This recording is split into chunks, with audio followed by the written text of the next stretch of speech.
Hello, everybody, and welcome to the Max Frequency Podcast. I am your host, Max Roberts, and I have the pleasure of being joined once again. It's that time of year, everybody, by Logan Moore. Hello, buddy. How are you? Good. It's been a long time since I've done a podcast. I'm itching to do one, actually. See?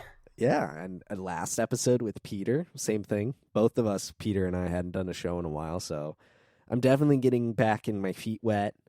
And it's nice to talk with you again on a podcast. Obviously, we talk like every day, but nice to be behind the mic with you again. It's nice. Yeah, we gotta get back to our show here at some point. I've been Chapter honestly, Select. We have taken such a break from that show, like recording wise, at least, and I guess everything wise. It's not like new episodes have been going out. Well, they have, but been. I'm like the super editions just wrapped up.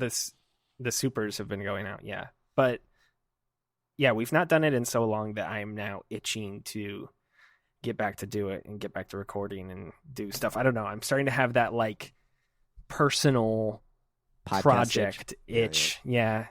So I definitely am looking forward to doing that more here with you soon here too. Chapter Select fans should know I'm done with Prime Hunters. Logan is finishing it up, so we'll record that soon. And then all that's left is Corruption, and then Beyond. I mean, you and I haven't specifically said this to each other, but I feel like the goal would be to have this all done. Like, have the season launch into Beyond, and then obviously do Beyond after it comes out. Yeah. Which I feel like is very doable, especially when that game comes out this year, which we may be talking about a little bit later. But I was going to say, prediction 1, that game gets a release date probably soon. So it's definitely on the cards. It's not one of my predictions because it's just so obvious. But like, yeah, that'll be out in, I mean, I guess the whole back half of this year is now Nintendo's oyster because Grand Theft Auto shifted. So, I mean, I guess they were not really ever a competitor with Grand Theft Auto necessarily because it's not like that was going to release on Switch 2. So it's not like Ghost of Tsushima and Paper Mario Origami King, you know, those two games is like, that was a tough day for those audiences. Which one do I choose? Yeah. It could have happened. They can release Metroid whenever. Yeah, look forward to a new season of Chapter Select centered around Metroid later this year. I keep seeing the DS Castlevania games at stores, and I keep thinking about how we bought all of these Castlevania games, so we got to get back to that too. So yeah, we do. It'll be fun. We do. And then I was going to say, I have this, I'm so dead serious about this, and I know we're not going to do it.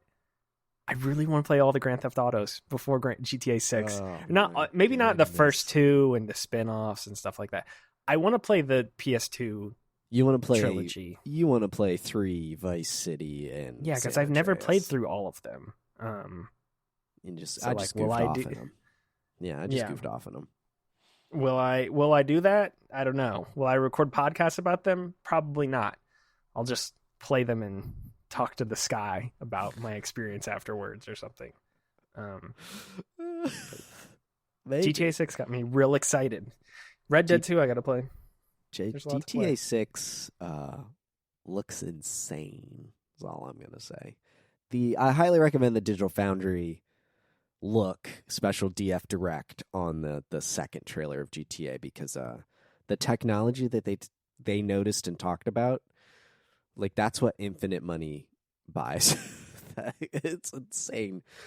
And it's targeting a home console. Like, it's not PC target. It's running off PlayStation 5 and Xboxes. That's bonkers. I mean, I think it's really just a testament to time, like you said.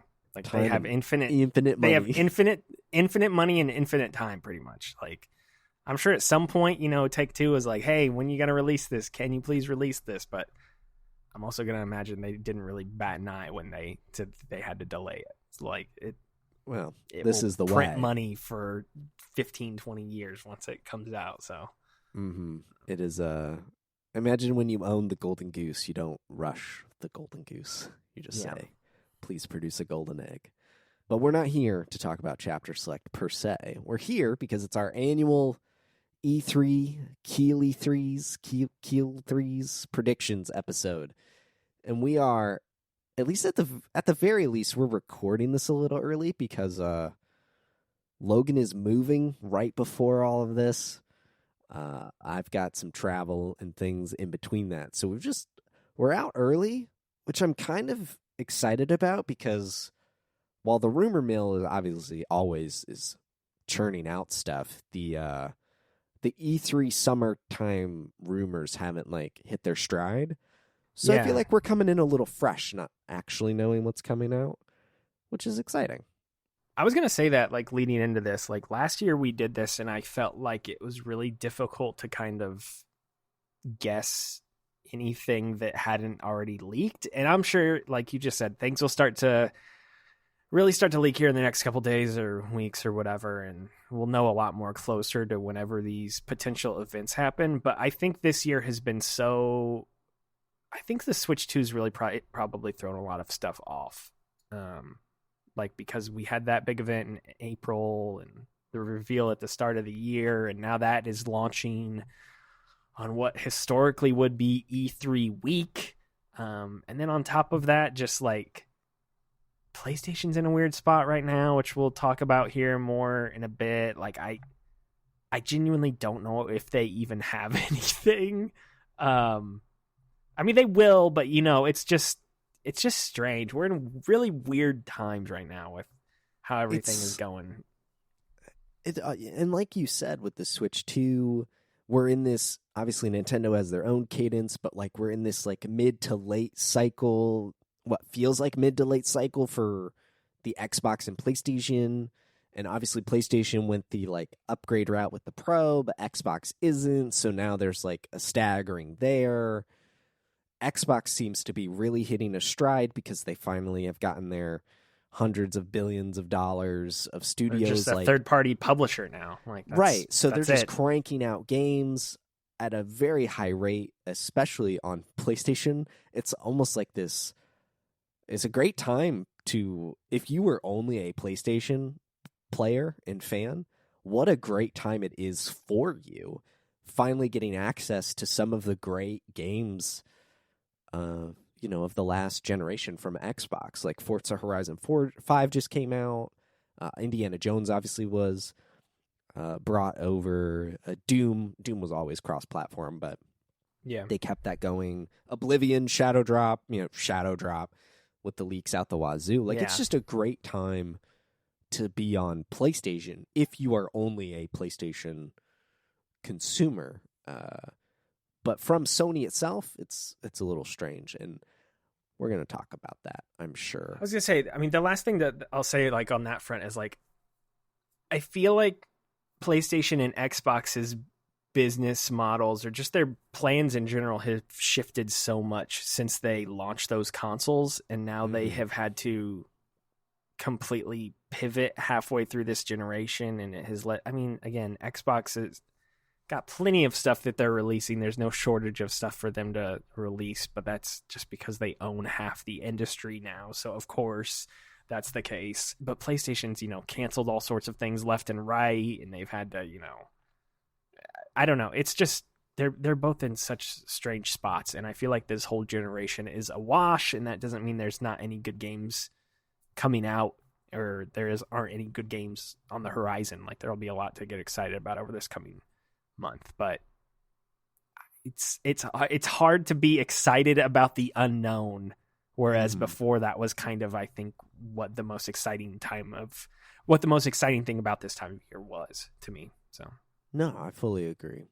As a reminder to the listener, or maybe for those who are uninitiated, Logan and I have been predicting all this stuff for a good probably decade. I didn't do the math, but it's been a long time, and so we have a little bit of a track record. And so when I was going back, before we get into this year's predictions, I wanted to go back and look at maybe some things that we got right. We were just a little bit ahead of the time. And I think especially with Switch 2 coming out, a lot of these things started coming true. Because back in 2021, in episode 9 of MFP, I said 3D Donkey Kong would come back. Well, it's back 4 years later. You showed me this the other day. Yeah, This is then funny. you predicted Donkey Kong in 2022. I was desperate for Donkey Kong, so I predicted it again in 23. We were very hopeful for Donkey Kong. I also guessed that Detective Pikachu was coming back for Switch, but I paired that with like Kid Icarus or something. What I found really funny was on MFP 28, and that's only funny because of the time we're in now. So this was in 2023. You said that id would reveal their next game and it would not be Doom related. But Wrong then on that the following year, 24, you said it is coming back and it is Doom and it will be out within a year. Now that was correct by the skin of your Spot on. teeth. You were Spot spot on. on with Doom Doom Dark Ages, which Yeah. just came out as we're recording this. So I thought that was kind of funny for you to go, no Doom, then nail it. And then last year, I said that it was time for a Kirby game. Like, it was time for Kirby to come back. And Kirby Air Riders was announced alongside the Switch, which will allegedly be out this year.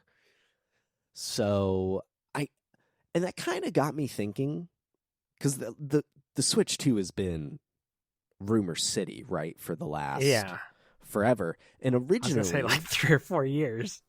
Yeah, but the originally weren't the rumors that this was going to launch in 24, but Nintendo held it to make sure they were going to have supply?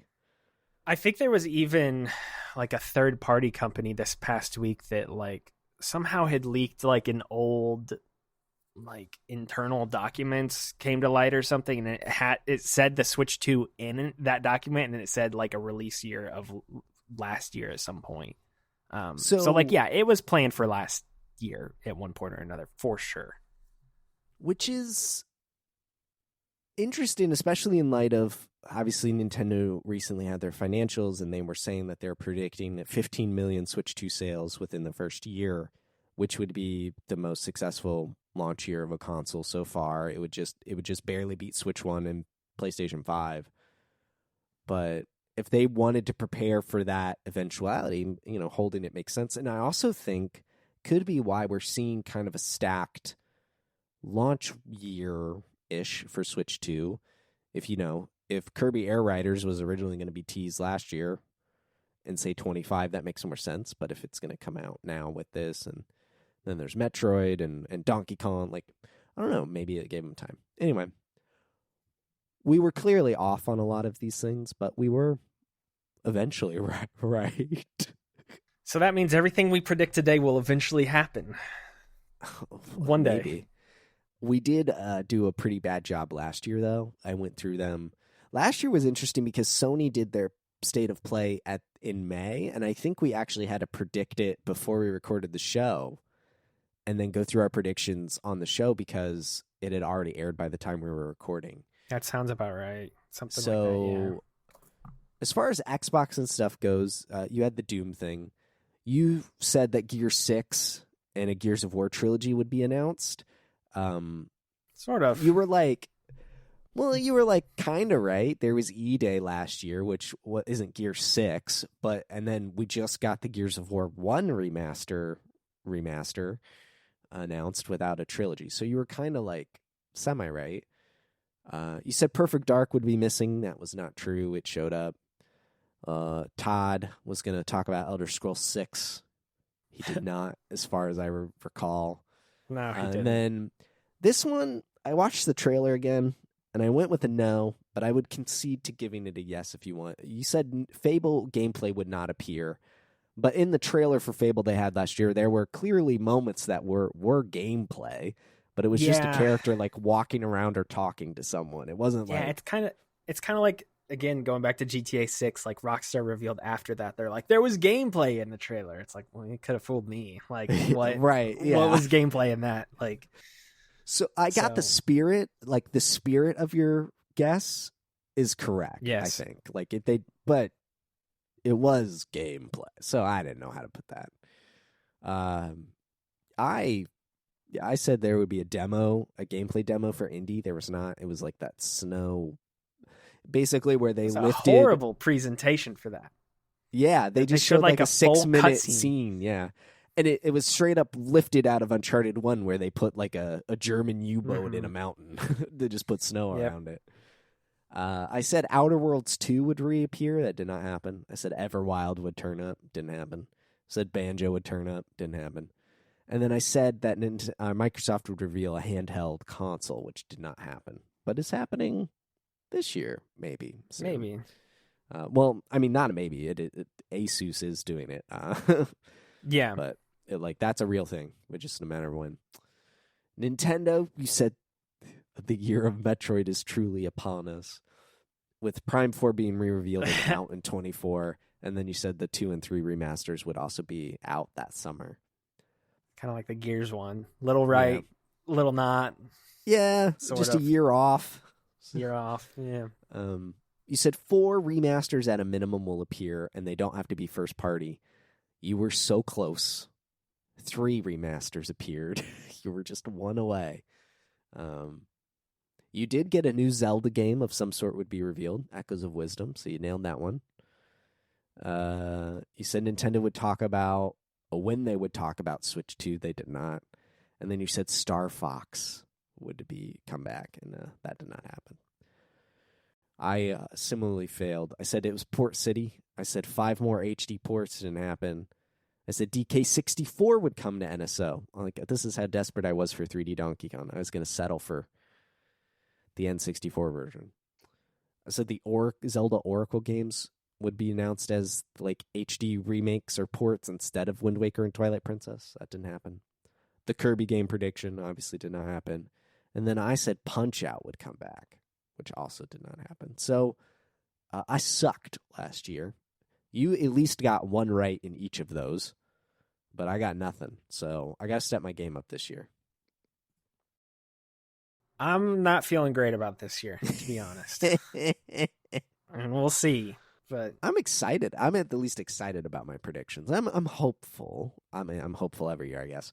But I think I tried to be level-headed. I tried not to get too hyperbolic, and I tried to stay within the realm of what is known and feels realistic. Now, I'll say this: we're gonna do PlayStation, and I'm gonna let you go first, of course.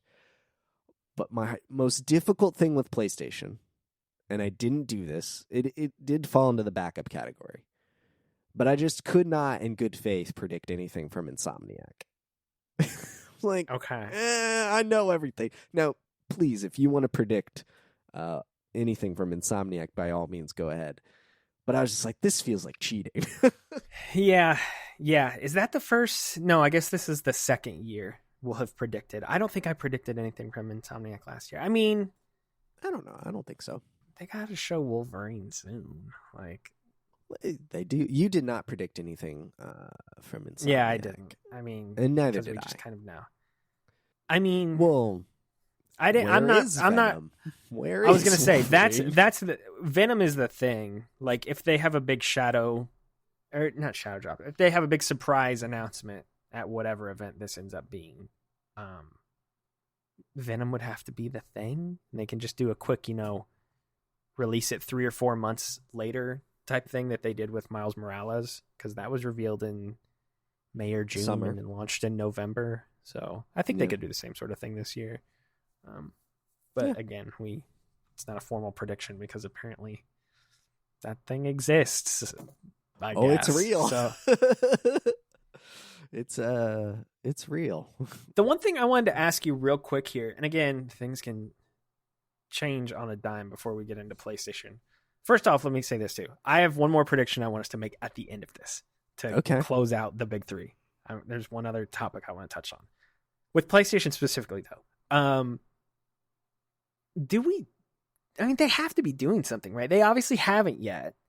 The reason I'm asking, and we kind of mentioned this at the top, is the rumor mill's not really spinning yet, and that could change, within 48 hours. Sure. But usually we start to kind of hear things like, oh yeah, there will be a PlayStation event in May or June, or there will be this, or there will be that. Historically, they've done an event. I looked it up before we did this.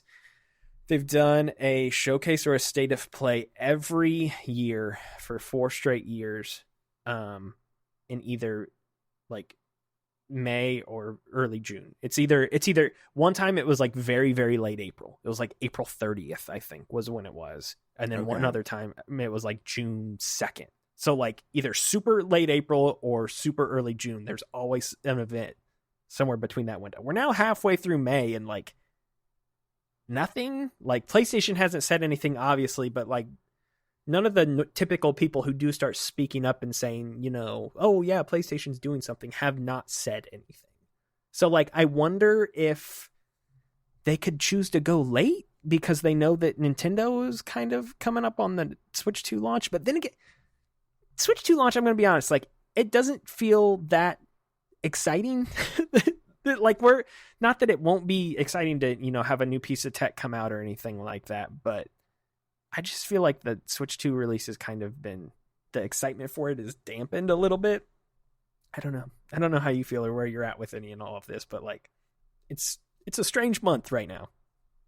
So it's May 12th as we're recording this. It looks like last year they announced the state of play the day before. So, and that was May 30th last year. Yeah. So obviously the lead up time officially, it just has to be one day. I know that Xbox is going on the 8th of June, and Summer Games Fest is the 6th of June. It's going to be a great weekend. Like, that's going to be a sweet weekend. Let's just be real. That's Switch 2 weekend. That's Game Fest. That's Xbox. So I could see Sony going ahead again. They may want to go after, simply because Death Stranding 2 is out at the end of June.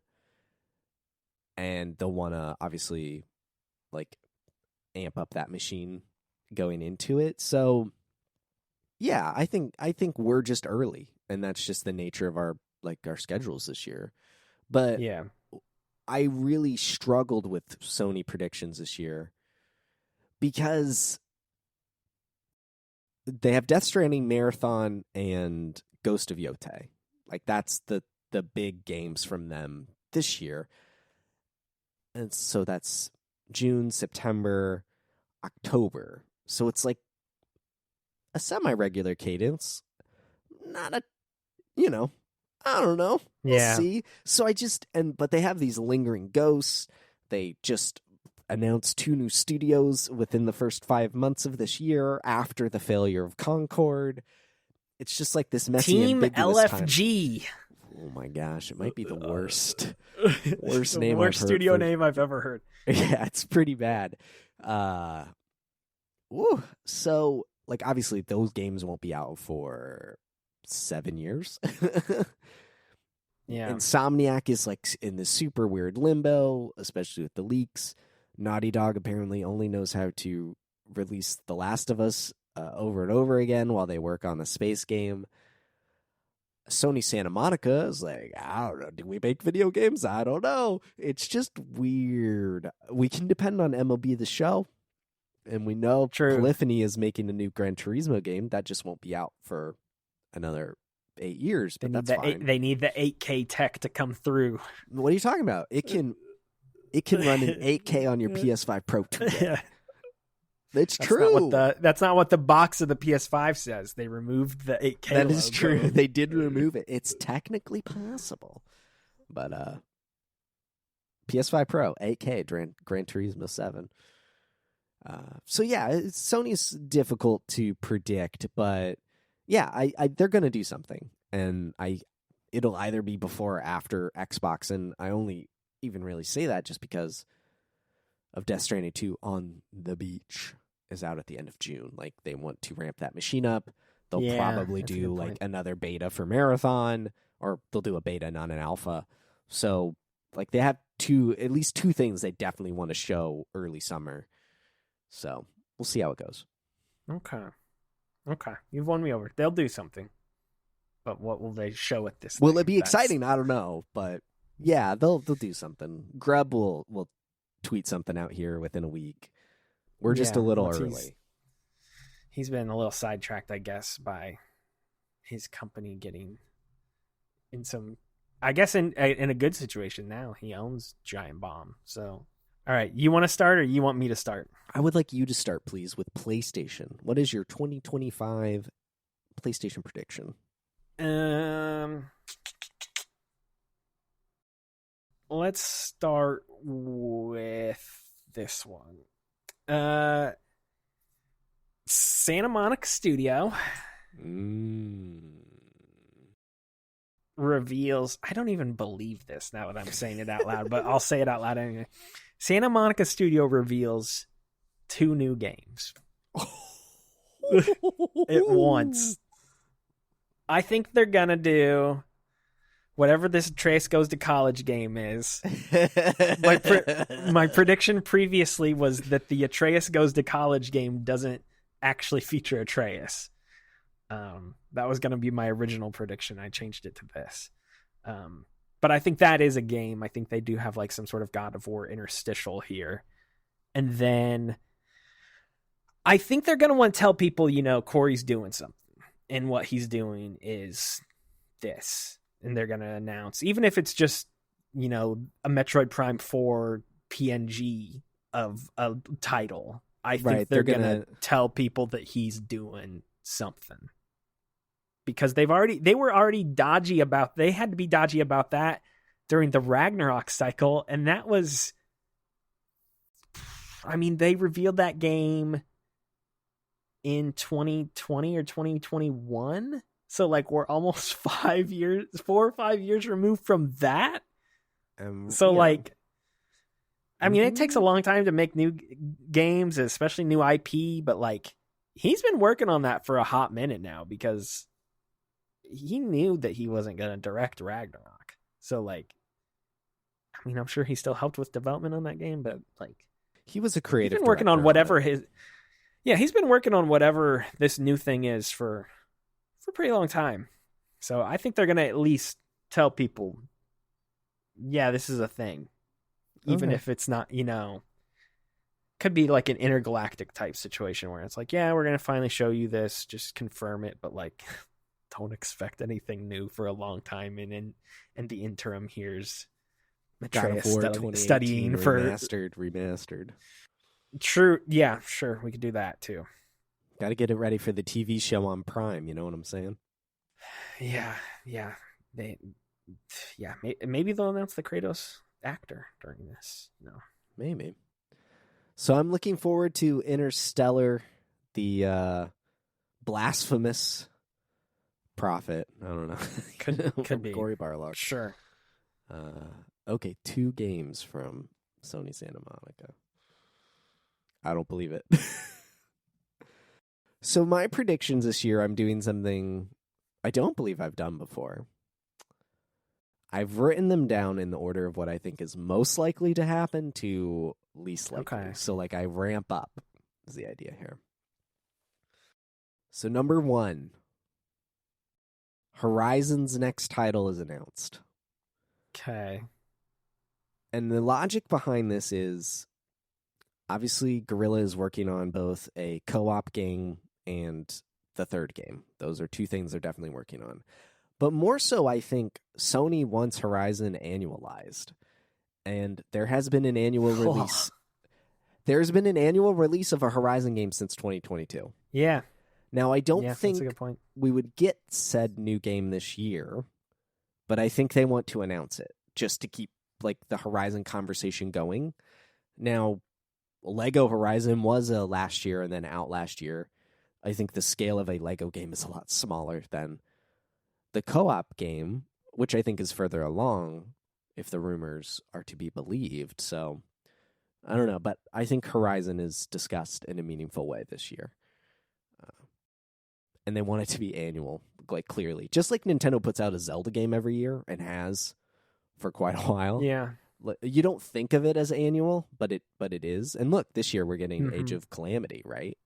Winter. Is that this year? It said winter. So okay. It could be January or February, but winter. It's still on the border enough to be pretty much annual. So I think Horizon's incoming. Okay. All right, here's my next one. I'm going to beat you to the punch on this one. Okay. Sony, I mean, this has been a big thing that a lot of PlayStation fans have noticed over the past few months, is that Sony is licensing out their IP all of a sudden. Mainly their Japanese IP. Like we had Patapon. Freedom Wars come back, Patapon. Golf? Everybody's Golf? Yeah, Everybody's Golf. That was the other one. Yeah. So they're slowly showing a willingness to just like give other publishers or studios the green light to work with their IP or bring them back in some capacity. So with that being said, we're going to get a new Sly Cooper from another company. That is not on my list, and I would love that very much. I actually almost bought the Sly collection today. Now that I think about this a little bit more, my first two predictions, I'm immediately like, yeah, I don't know. I don't think this is actually going to happen. I don't know what the logistics of that would look like because Sly's too big of a franchise for them, and I don't really know what they've been doing with these like other licensing out deals. Like it's mainly just like remasters and ports that they've been doing, you know. Isn't the Everybody's Golf a new game though? I think Everybody's Golf is new. I think so. I think it's the PS4 version of that game. They're just bringing it to Switch and stuff like that. Maybe. It's quite possible. Because they had that game released in like 2016 or 17, I want to say.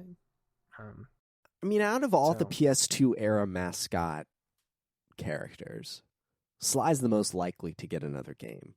Well, maybe. Well, Ratchet obviously is getting another game. Yes. Because he's done that and has a game on PS5. Like, Ratchet will get another game eventually.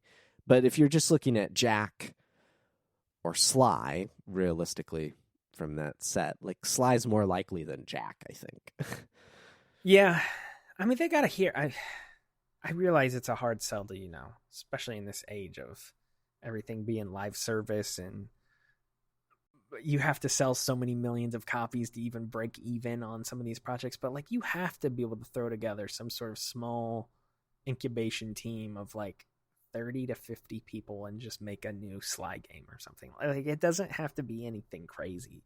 And I think a lot of games this year have proved that, though. That's exactly what I was going to say. Mafia, Old Country, even Sly 4 when it came out was also cheaper than normal price, and that was cross-buy too.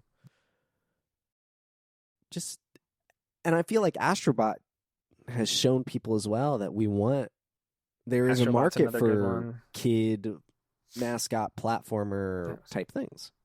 I was going to say the other game I was thinking of is, I mean, the top reviewed games so far of this year: Clair Obscur, Blueprints, the indie game, and then Split Fiction, Hazelight, again, another small team. I mean, they had already won Game of the Year, and I think It Takes Two sold like 20 or 25 million copies, which is they just announced crazy. A big milestone. It's getting a movie. And then even beyond that, like, I know this is like part of a larger publisher and the studio's a bit larger, but like Kingdom Come Deliverance 2, like, again, like a more indie studio kind of doing its own thing. Like, if you just put together a team that is like passionate about a project that they want to make, like the acclaim can be there both commercially and critically. And so like I think more of these major publishers, you know, your PlayStation, your EA, I think EA is starting to learn it, you know, with Split Fiction and stuff like that, but like need to lean into this type of stuff, because you look over in a corner and Ubisoft is completely falling apart, and their whole model has just been around making these live service never-ending game type things, like quadruple A. Yeah, like it just it does not work. People don't want that stuff, and it's shown very clearly time and time again over the past couple of years that stuff just does not work. So Sony, just partner up with a government of a country of your choosing, take money from them, and become legally obligated to release a game. Then we'll get Sly. Just take money from France. Clearly, France is big this year. Gamers love the French now. Le Paris, le police. Carmelita Fox could come back. Let's do it. Bring the French back. Sly has French vibes for sure. The first level of the first game is set there. Yeah. Yeah. Even outside of that. Like, Oh, yeah. It's great. It's a good time, man. Yeah, I love those slide games. All right. Fair games. oh no. It bubbles back up with another trailer. And I was conflicted on this one because we have Marathon in September. And that's obviously like a huge live service multiplayer co-op team type shooter. And Fair Games is the same. But I feel like if they just show another trailer, it just kind of keeps it in the conversation. You know, Jade Raymond's been working on this game for a while now. And obviously they're committed to releasing these things. And I feel like they believe in it. They believed in Concord too, so we'll see. But I think a trailer could bubble up. I rewatched the Fair Games trailer. It was all CG. Maybe this is a more gameplay-focused trailer. You know, like, here's your character classes or tiers or what have you. But I think Fair Games re-enters the conversation. I think they want to remind people it exists, but also we're still less than a year away from Concord. Marathon has just had its big reveal, and it's been kind of tepid, I'll say. Like, I wouldn't be shocked if Marathon gets delayed after the alpha. Like, I don't think they want to do that, but I think they realize that, like, they have to do whatever it takes to not have a Concord 2.0 on their hands. And Marathon is naturally going to be bigger than Concord was, obviously, like, without question, but Bungie. It needs the staying power. And apparently Bungie knows all because, you know, they kind of... Yeah, they shut down probably one of the better online multiplayer games Sony had in their pipeline. They didn't axe The Last of Us Online, really, but that's the joke. But they did. Sort of, kind of. All right. My third one. We're just going to do a real dumb one here. Real straightforward. You ready? Okay. The PS5 Pro will never be mentioned verbally. I think it'll be there on the bottom, say captured on PS5 Pro or something like that. But like I don't think they will. Not Jim. Herman won't say, and now check out like these games on PS5 Pro. And I think the reason they won't is because I think it might have a price increase before this event. And it'll be $1,000 console that I don't know how they put that front and center without like burning people. True. We are in this interesting lull of it's truly one of the funniest moments right now because of the tariff situation. And Microsoft just announced that all of their Xbox consoles are going up quite significantly in price. Yeah. Actually making 5 years after launching, they're going up in price. Has this ever happened where consoles have gotten more expensive? What's really funny is there is a configuration of the Series X. Granted, it is their most premium tier with 2 terabytes and a disk drive, but it is more expensive than a PS5 Pro. Which, honestly, if you want a PS5 Pro now, is the time to buy it. Because if it goes up, it's quite possible it'll be close to $1,000 and could go over when you factor in if you add a disk drive and the official vertical stand and things like that. If the PS5 Pro goes to over $1,000, they don't want to say anything about that. I think they will just, they'll let the product continue to exist out there. The people who want it can go buy it, but I don't think they're going to be trying to actively sell it any longer, which is such a weird thing because how many millions of dollars of R&D probably went into something like that, I don't know. I think it's strange. I think once that train gets rolling, though, it's probably hard to stop it. And they obviously started. Yeah. Mark Cerny said, like, when they put out the PS5, they were already working on the Pro. Like, I imagine. Mm-hmm.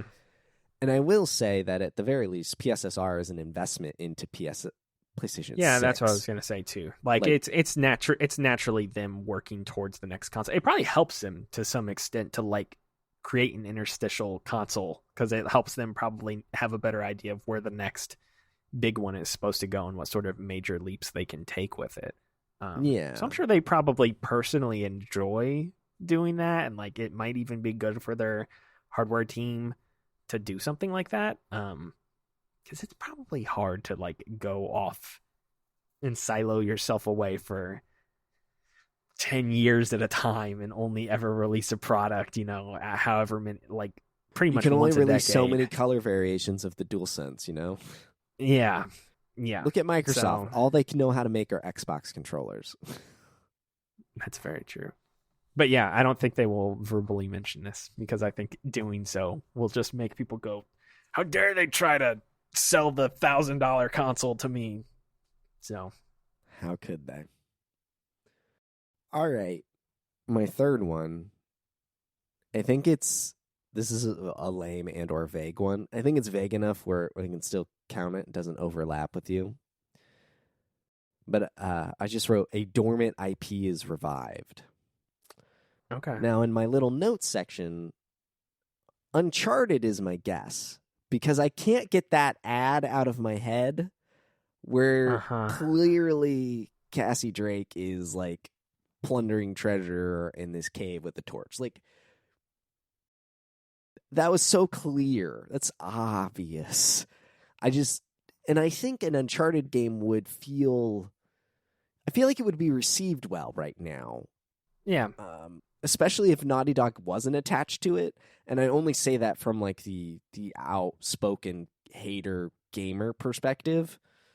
But maybe, I don't know, because it would feature a woman, it would just be a tragedy anyway from a PR perspective, which is so unfortunate and stupid. But Uncharted was my guess. But I could see like a Sly Cooper. Maybe they bring Medieval back or something. I think a dormant IP, Sony IP, is revived. I know Twisted Metal was canceled a couple years ago. I'd still would love to have seen something Twisted Metal. That would have been fun. Get Sound Shapes back. I know that wasn't specifically Sony, but give me the Sound Shapes. Vita back while you're at it. I'm just going to dive right in my fourth one because it's similar, but kind of the opposite. I have 3 new IP will be revealed. 3 new IP. It doesn't have to be from PlayStation or its first party studios. It's just 3 IP in general. Okay. But it can include PlayStation, obviously, as well. Okay. So, like, when they revealed Stellar Blade, whenever that was, they're like... Yeah. Yes. Shift Up will make us a game. Okay. I like that. It feels feasible. I think people are starting to realize, like, need some new IP. And even PlayStation recently, or maybe within the past year, said, like, oh, we don't have enough IP or something like that. And it's like, well... Yeah, no, I mean, we've been playing God of War games for 20 years. Well, that's a stupid thing to say because they actually do have a ton of IP. They just don't touch 75% of them. So that's pretty stupid to say on one hand. 2, I mean, that kind of tells you right there that they're looking to establish some new stuff. Mm-hmm. I mean, Naughty Dog's doing Intergalactic. Not that counts if that was to appear here at this point. No, right. But you get that what I'm saying. And if the Santa Monica game gets shown, going back to my other prediction there, that's a new IP. So, yeah, of course. So I think we're going to see some new stuff here. Ghost of Yote. It's a completely different IP because it says Yote in the title. It's not at all the same. Not the same game at all. It's actually a retelling of Sly Cooper and the Thievius Raccoonus. Jin Sakai is not in this game, so therefore new IP. Why is no one talking about how Ghost of Yote is clearly Sly Cooper and the Thievius Raccoonus? A young child, parents murdered, family legacy robbed, must hunt down and get things back. They only know how to tell one story. Tell me, was that a story in Infamous? I don't remember it in Second Son. Was it? I never played one. No, Infamous Second Son was Grandma Rocklegs. That's right. Rockleg Grandma. There's rocks in my grandma's legs.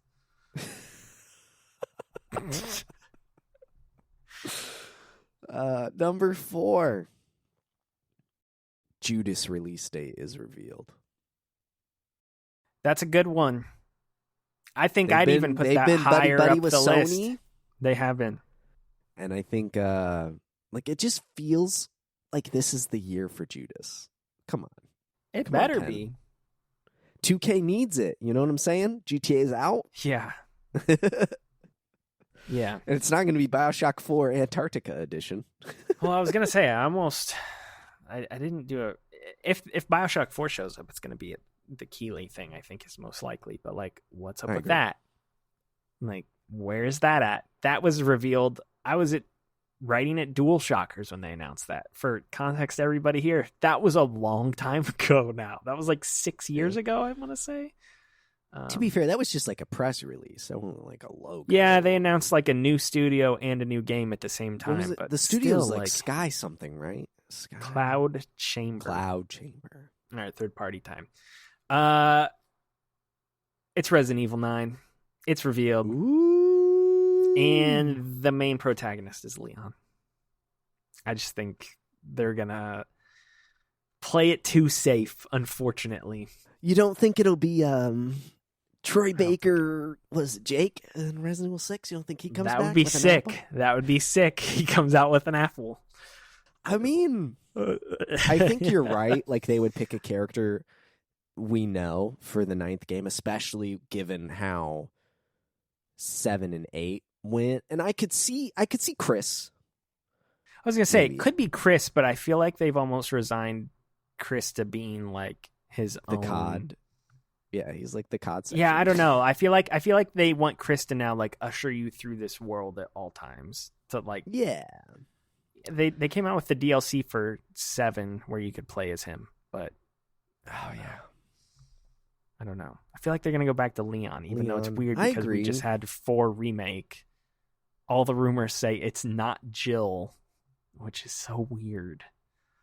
But after you remake 3 and just give us the perfect game, I mean, how do you even go back? Is all what I'm saying. True. I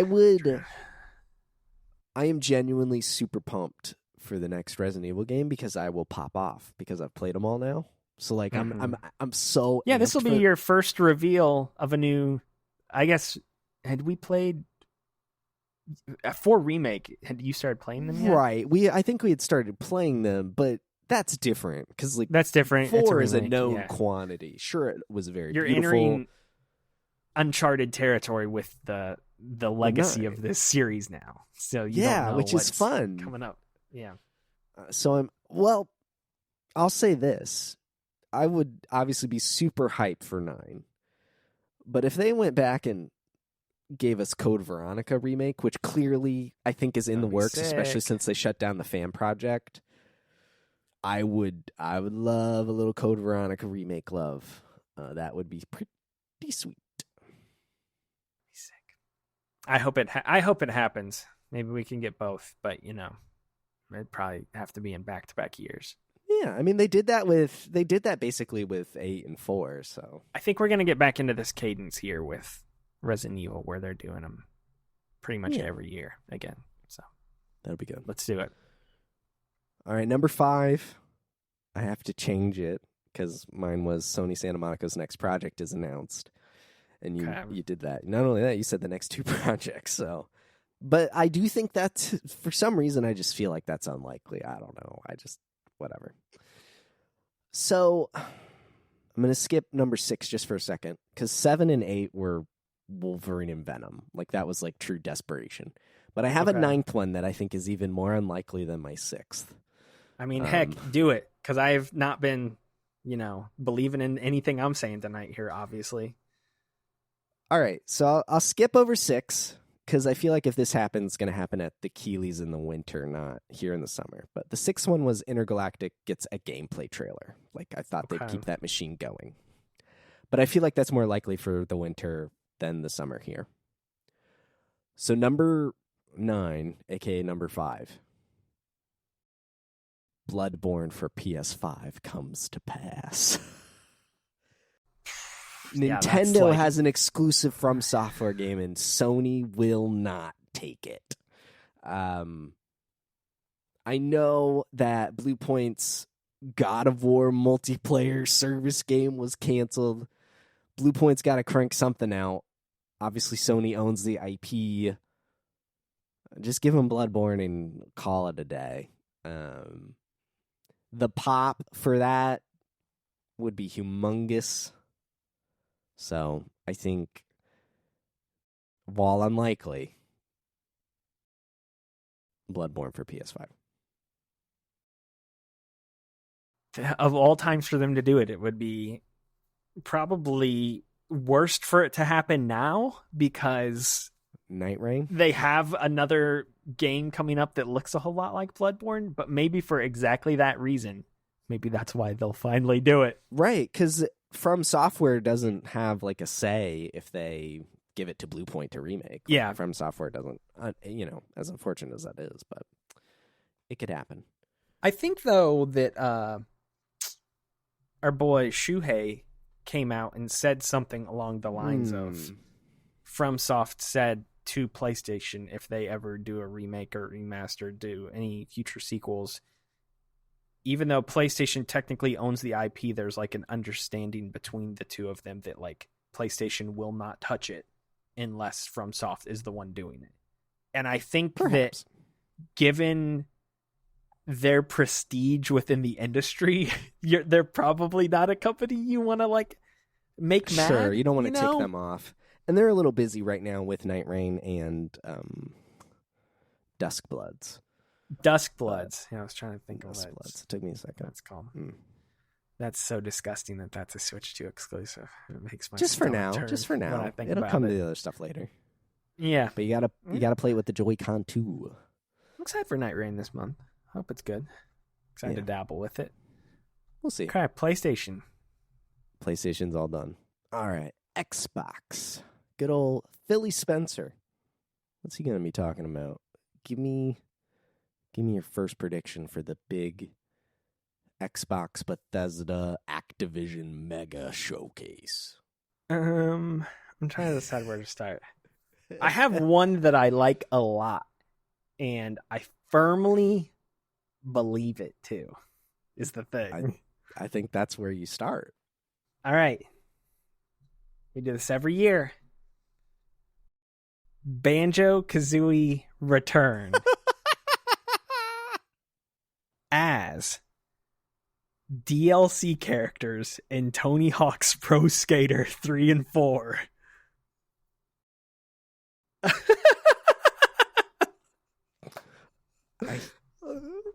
We're going to see Banjo shred the gnar. I hate how good that is.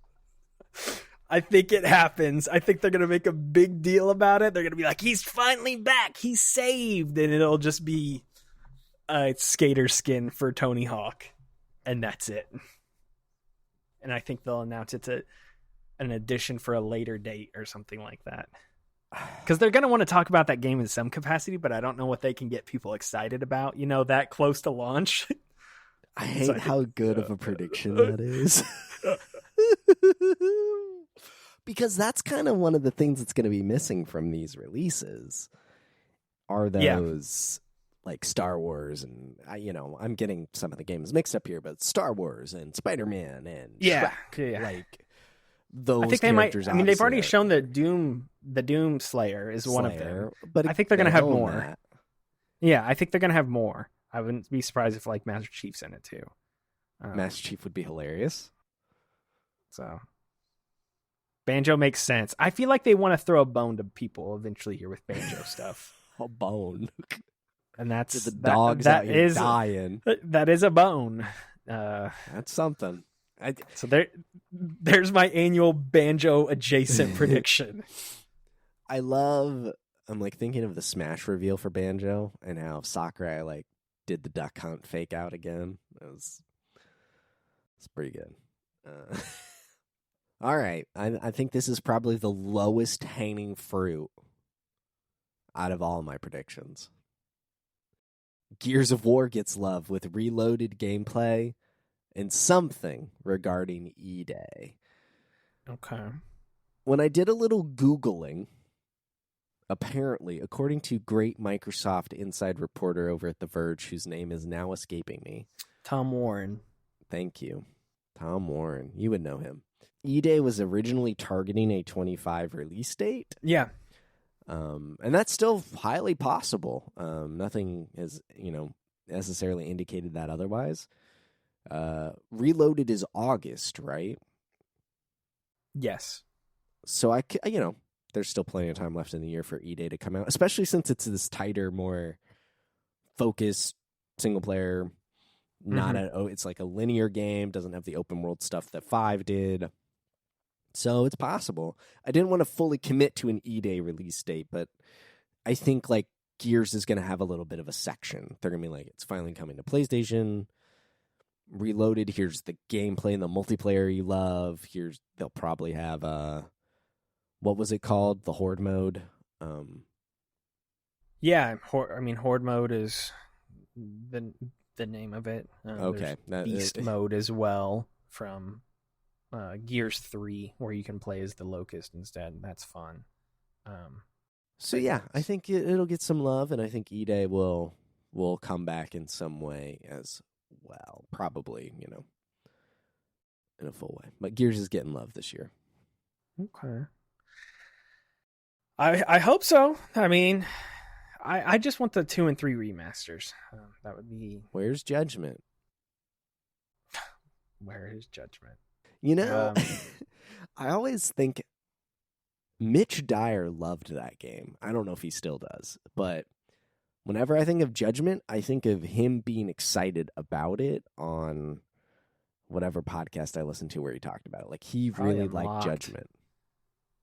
Yeah, it's more arcadey, but like that's kind of the antithesis to Gears. Like, if you should play Gears 1, I was going to ask you, is this going to be your jumping in point, you think? You might finally play this first one now? Not E-Day, but the remaster that's about to come out here. Because I'd play through that with you.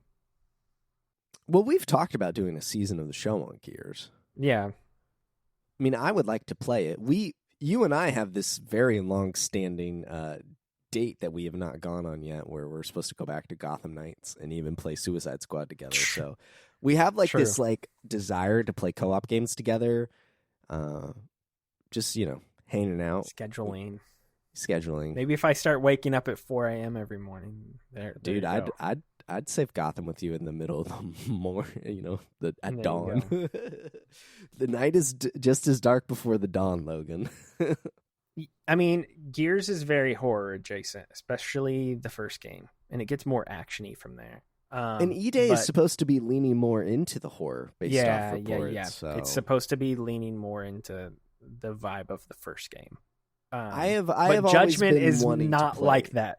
Right. Judgment, there's like a score being kept in the top corner of the game at all times. And it's a court thing, too. It's like got a court drama to it. Yeah. These all sound... So... Yeah. Well, Judgment's not bad. We got to be able to play Gears Pop, is all I'm saying. So we're going to have to buy a phone that has it installed. True. True. I wonder if that's a thing. There was a tactics game too, right? Just one, though. Yeah, there's a Gears Tactics game. Shocking amount of Gears. There's 7 total. The 5 1, 2, 3, 4, 5. Judgment Tactics. Judgment Tactics. Pop. And then E-Day's coming up. I mean, Pop, yeah. But gotta count Pop. Don't forget the Funko Pops. E-Day will be the 8th mainline or major game, I guess, in the series. So, okay. I almost had a Gears prediction, but I didn't. I scrapped it at the last second. I have some repeats here, as strange as this is. Like, you reading me back my ones from last year. Quite funny, which I think speaks more to these games rather than especially with this one. We'll go with this one. We still will not see Fable gameplay. Once again, that game was supposed to be out this year. It got delayed. It's presumably... Oh, they officially delayed it? Yeah, they did.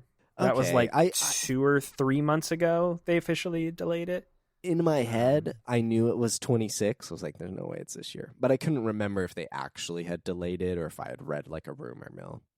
I feel like it's going to, at this point, be late summer or fall next year, because in my mind, they may have delayed it. I mean, I guess maybe you could maybe get it in at like April, like right before GTA 6 or something like that, if it's ready to go by then. But if not, you don't want to do May, you don't want to do June because it's right after GTA 6. And so then at that point, it's like, well, let's just, hold it till August, September or something like that. So, and I probably I think Gears is like March is my guess. So you don't want to overlap with that too. Yeah, I think E-Day is like first 3 months of next year. I think E-Day is going to be out pretty soon next year. Okay. So like, I just think that game's going to keep getting kicked down the road perpetually here. Okay. And for that reason, we will again not see gameplay. All and right. the question coming out of this will once again be, well, what the heck is Fable? I'll just say this now, since it's one of my backups anyway.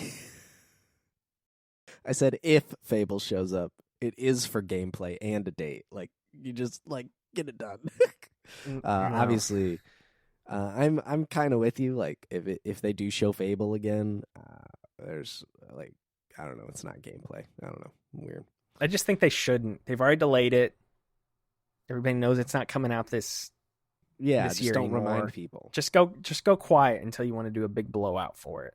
Honestly, I think in the January developer direct that they do, one of the big sections can be Fable. Or I was gonna say, if it really does end up being like a summer or fall game next year, like I'm predicting, they could do the whole Fable direct thing or whatever. Because this presentation, they're spotlighting, what is it, Outer Worlds 2? That's going to be their big highlight game where they're going to do like a 20 and after the show, deep dive. Outer Worlds 2 direct. Yeah, I could see them doing something like that with Fable, because I think Fable requires that sort of in-depth for sure look at all the mechanics and systems, and like RPGs need that little bit extra level of last year wasn't it on them.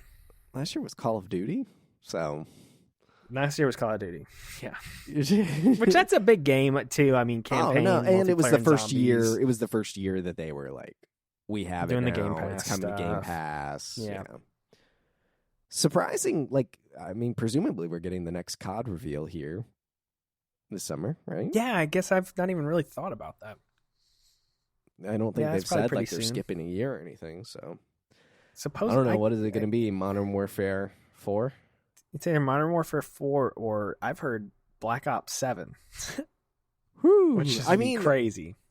They did Modern Warfare 2 and 3 back to back too. So like, yeah, fair. But I'll say this, man. I mean, Black Ops 6 was the first GTA 6 campaign I've played in a long time.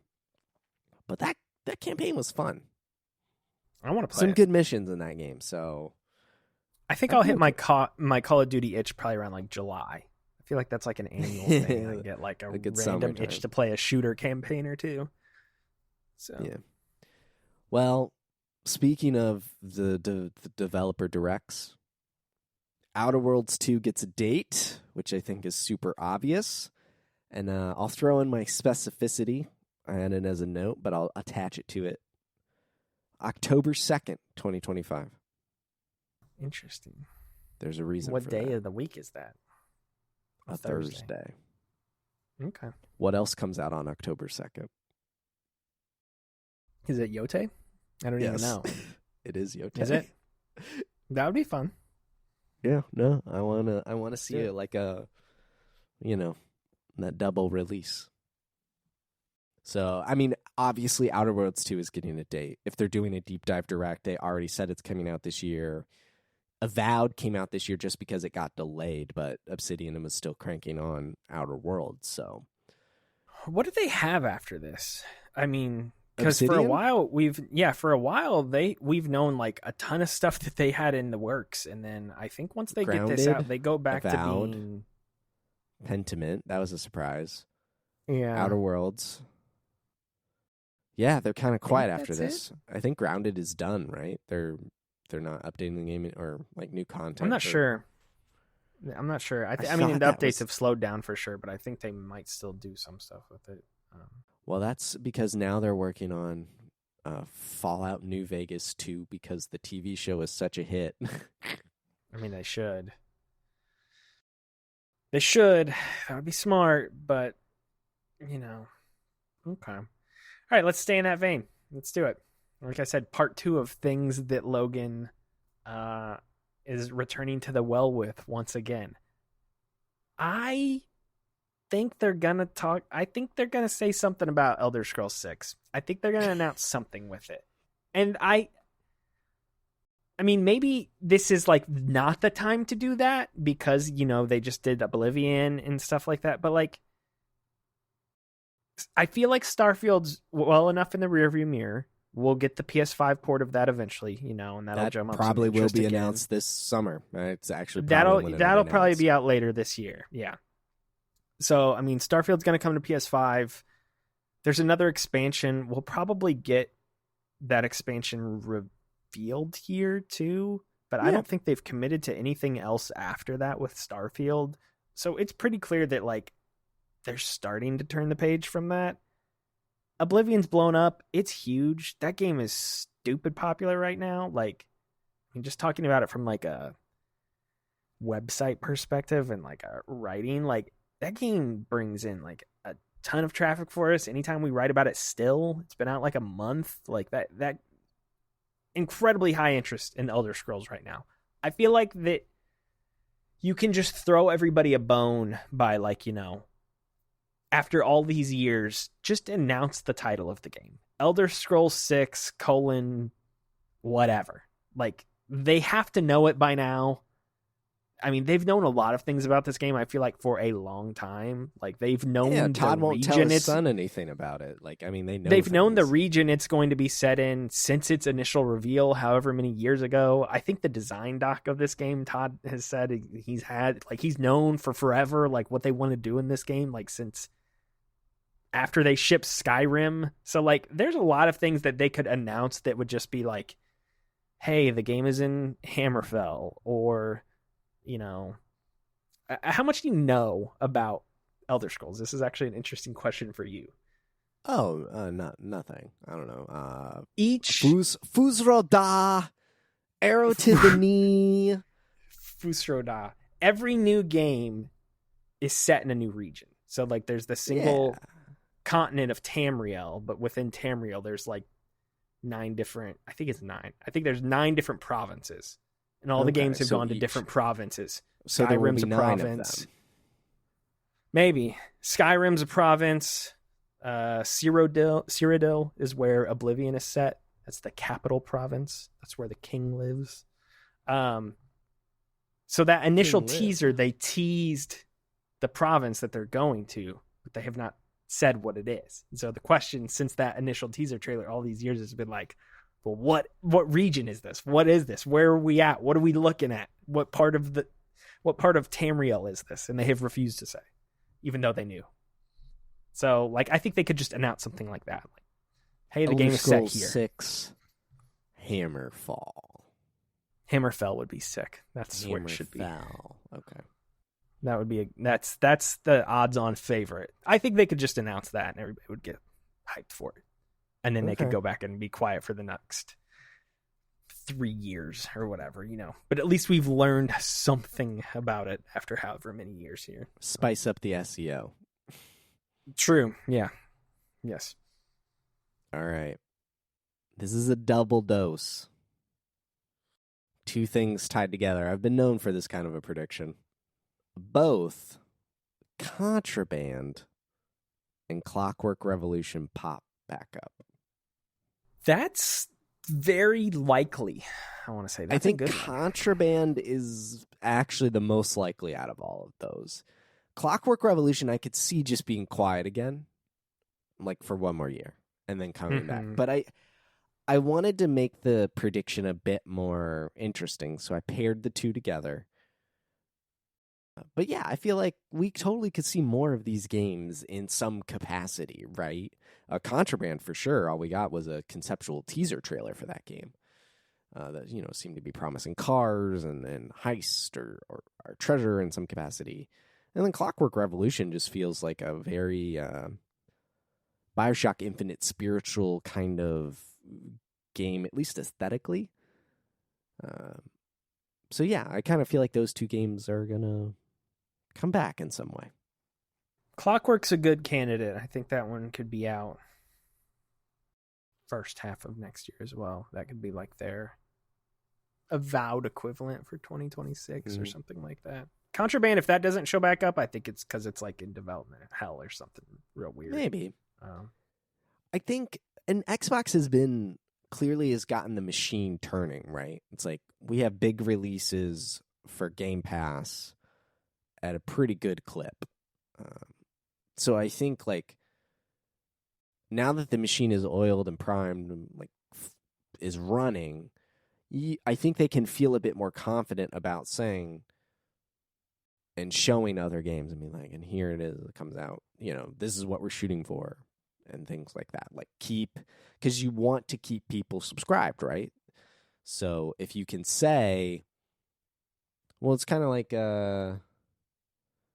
just like any other streaming service, it's like, we have this coming out, but then as when this is ending, then Andor season 2 is starting, and then when that's ending, then this show's starting. So it's like keep your subscription going. So I think they want to start teasing the next big wave out as well, and those two games are going to be big. Yeah, I mean that's what they did this past year. I mean we talked about like Doom getting released like within 1 year. I think they're really wanting to show everything that they kind of have coming up within the next 12 months out from their June presentation. And yeah, like you said, kind of get people locked into Game Pass and staying subbed. Okay, we'll do a simple one here. I feel like you might have something like this on your end, but and I want to differentiate this though, because obviously we talked before about, and we're talking about Xbox handheld here. I think an Xbox handheld is announced here. I'm not talking about the Asus one though. Ooh. That is like a collab project with them that I think that's going to be Asus's device. But Microsoft is reportedly still working on their own dedicated one as well. And I think that is what they're going to announce. I think they're going to announce, we have more games releasing than ever, but we're still a hardware company at heart. That's why we're working on Project Blank, and it's going to be them showing a bunch of hardware dorks on camera talking about teraflops and the power of handhelds and blah, blah, blah, blah, blah. And it'll just be called Xbox Project Starfish or something. I don't know. Like, I just think it's going to be one of those types of things because they always have announced like what their next hardware is like pretty far in advance. Whether, Scorpio was a thing out there for a year or, they had Todd Howard in that video. Yeah. So like, I think we're gonna get something here. Okay. With this handheld finally for real. I mean, and Phil's teased it a lot, so like they've not really shied away from it whatsoever. So no, not at all. I think they could just formally announce that they are working on some sort of project, and that we'll learn more next year and leave it at that. All right, you beat me to it. My next prediction was Xbox teases their next console. Now, I do want to just add a little bit to this. I'll move on to my actual next prediction, since I don't like it when we double up. But I agree with everything you just said. I think they always tease their things out. Now, in my pick, I'm talking about the next home console. Because Sarah Bond and Phil have talked about how they're still a console manufacturer, even though Xbox Game Pass is on every thing now, including TVs. I don't understand their business. Like the business is subscriptions and publishing now with a side of hardware. But they keep saying that we're cooking on the next Xbox. It's going to be the most powerful console ever.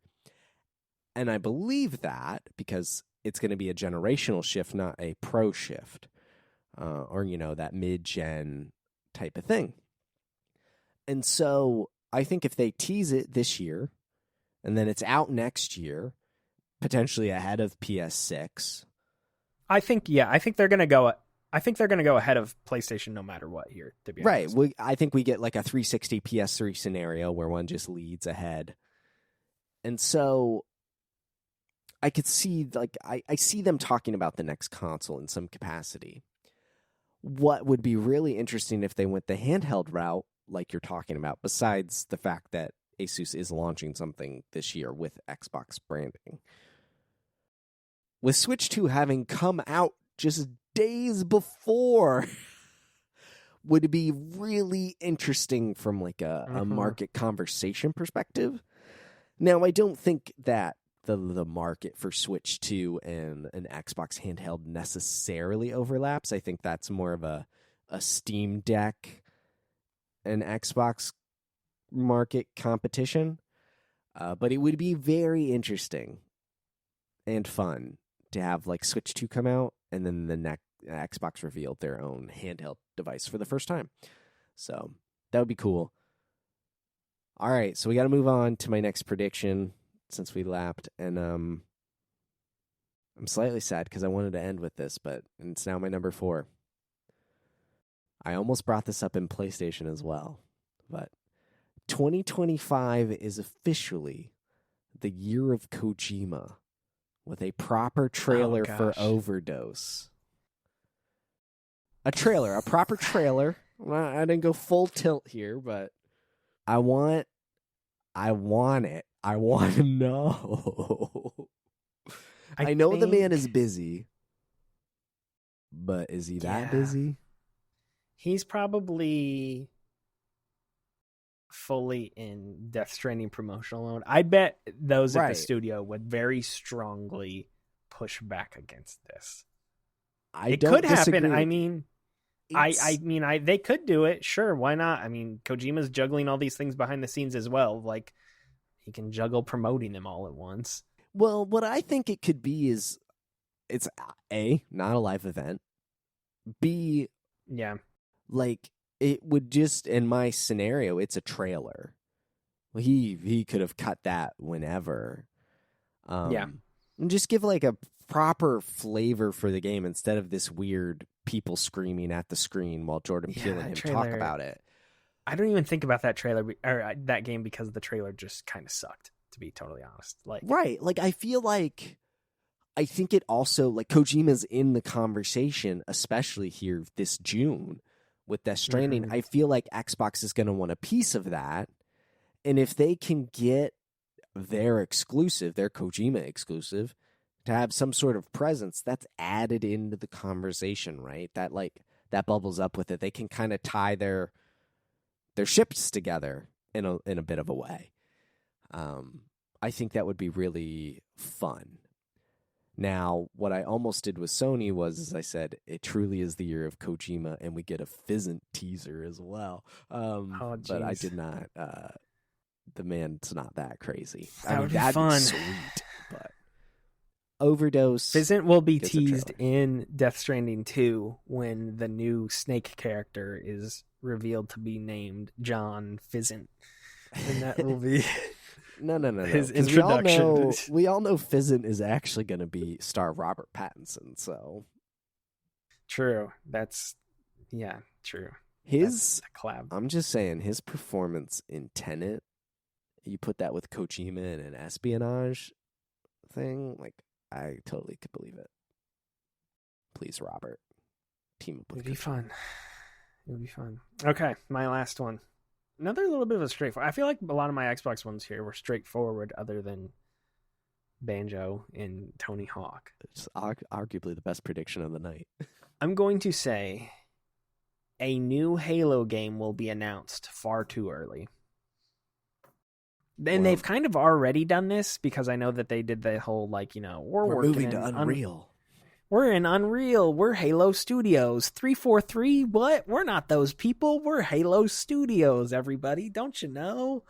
I think they're going to come out and announce a Halo game way earlier than they have any right announcing a new Halo game. I forgot that they changed the name of the studio. I forgot that. They pulled a Facebook and we're like, we're not Facebook, we're Meta. Yeah. What 343? The people that ruined Halo? We're not those people. What are you talking about? I mean, they're clearly doing a lot with Halo right now. I could see them announcing something. They could do it. And if they did, I could see them. It feels a little weird now with Gears Reloaded just being announced. But like, I could have seen a Halo 1 remake again, but this time in Unreal from them. Oh, that's I think that might be a rumor actually that they're doing that actually. Okay. Like I could first see project that. is Combat Evolved remake Again. Yeah. So everyone's got to remake the game at least twice. Yeah. So like I could see something like that. I could see Master Chief Collection coming to PlayStation. Like they're just like, and now it's because that was actually a thing a long time ago. That almost happened. So I could see Halo being there. Do they announce the next Halo game proper? Or like, we're working on Halo 7. I'm not saying this is the sequel to Infinite. This is just a new Halo game. Okay. I hope it's not, but I can see it. All right. I'm a little surprised you didn't do this one. This is my first backup, but okay. It's better than Perfect Dark. Double Fine shows up with little Timmy Schafer talking about a new game. Okay. Double Fine hasn't done. I would love that. Hasn't done a new game since Psychonauts 2. Yeah. And they've been remastering things. They did their big documentary. Like, Double Fine's been busy. They've had their heads down. They're working on their next project. They've probably been documenting said project. I think they could pop up and be like, and here's a thing. I think the timing makes sense because Psychonauts 2 was well enough in the rearview mirror that it's about time for them to announce something. And not only that, but like Double Fine used to have a lot of projects going on at any one time. Psychonauts 2 was kind of the one that brought that whole studio together, and they worked on one major thing altogether. I've been curious since that game shipped if they were going to, kind of all stay together working on one big thing, or if they would like kind of splinter out and go start making smaller things. And just based on their silence, I would wager it's the former, that they're just going to work on another big game together. But like, I don't know what that is. So I feel like new IP is just the thing from them that would make the most sense. That would be really cool. I would like to see that. I think their studio perfectly set up to do something inventive like that. I mean, it'll be 4 years since the release of Psychonauts 2. Yeah, It was announced in 2015, so it's been a decade since they've announced a new game. Remember, that was the premiere game on Fig. Which, fun trivia for you, the man from Heroes, who also founded Mobius Digital, he was Masioka. Yeah, he founded Fig, or he was a part of Fig.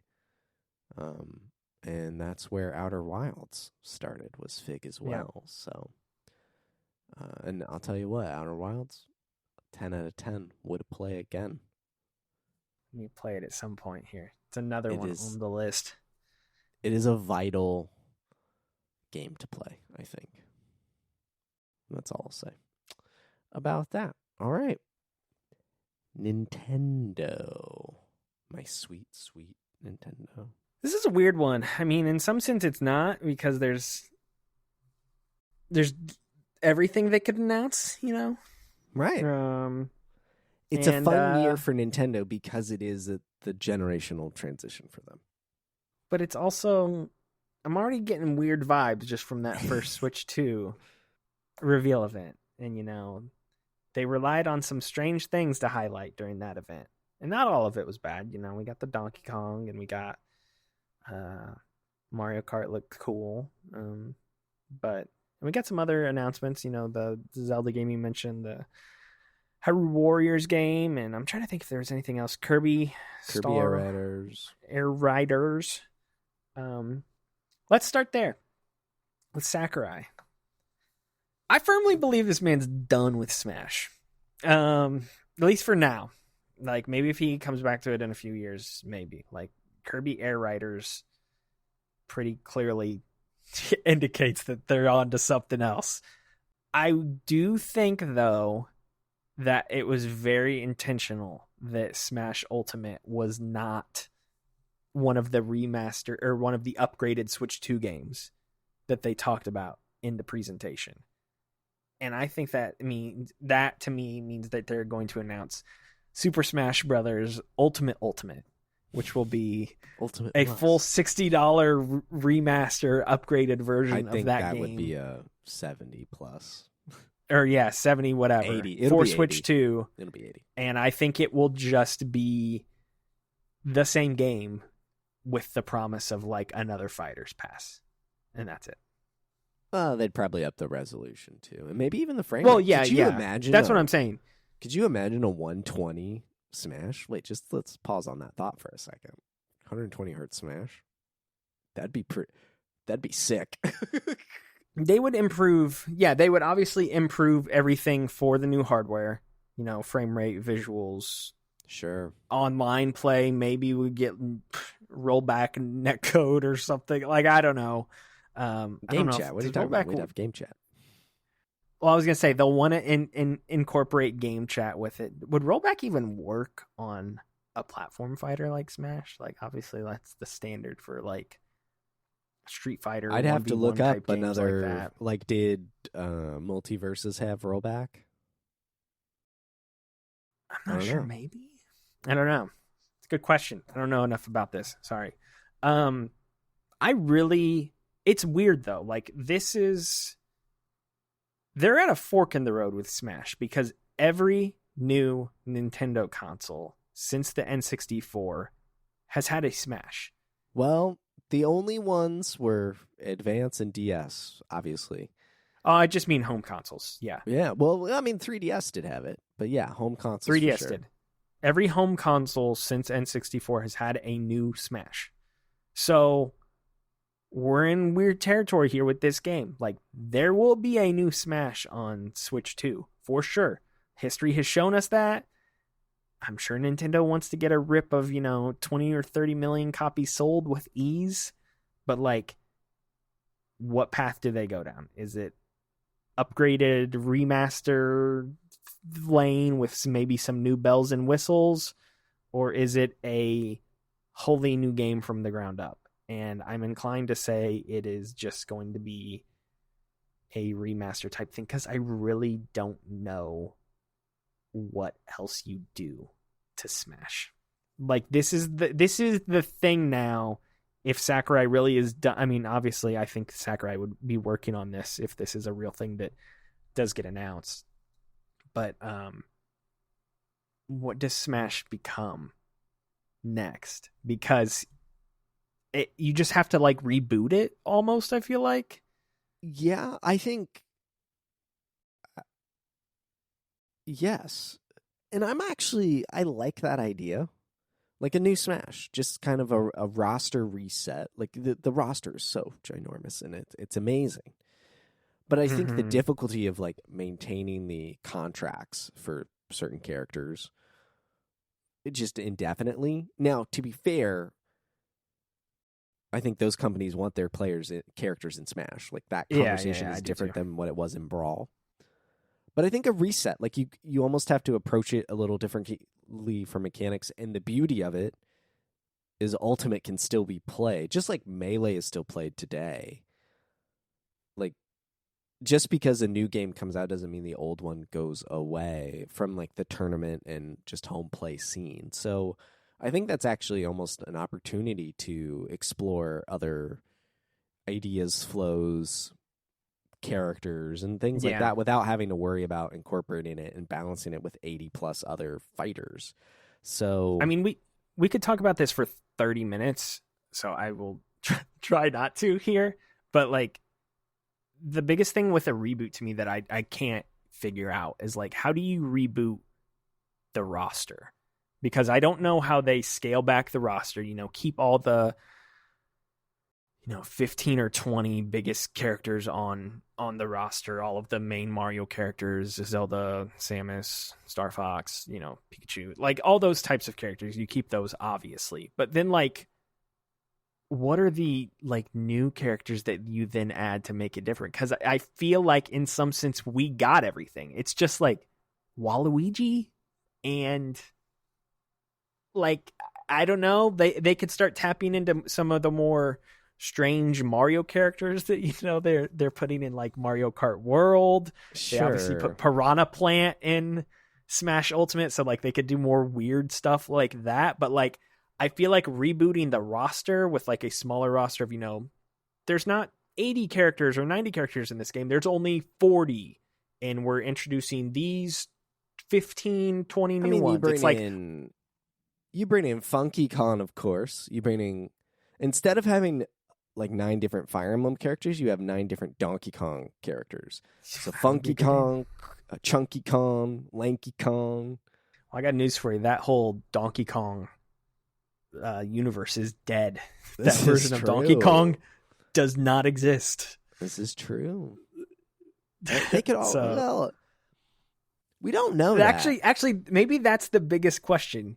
If they do this proposed remaster of Smash Ultimate, do they redesign Donkey Kong for it? I think they would. Yeah, I think so. To have some, at the very least, it's a skin. But you want your characters to look like they're. Yeah, they would do it as a skin for sure. But I'm wondering, they seem so gung ho about this, like Donkey Kong erasure, that like I'm wondering if they'd be like, the old one no longer exists. What do you mean? He's always looked like this in the game, and then it'd be like they just start gaslighting everyone.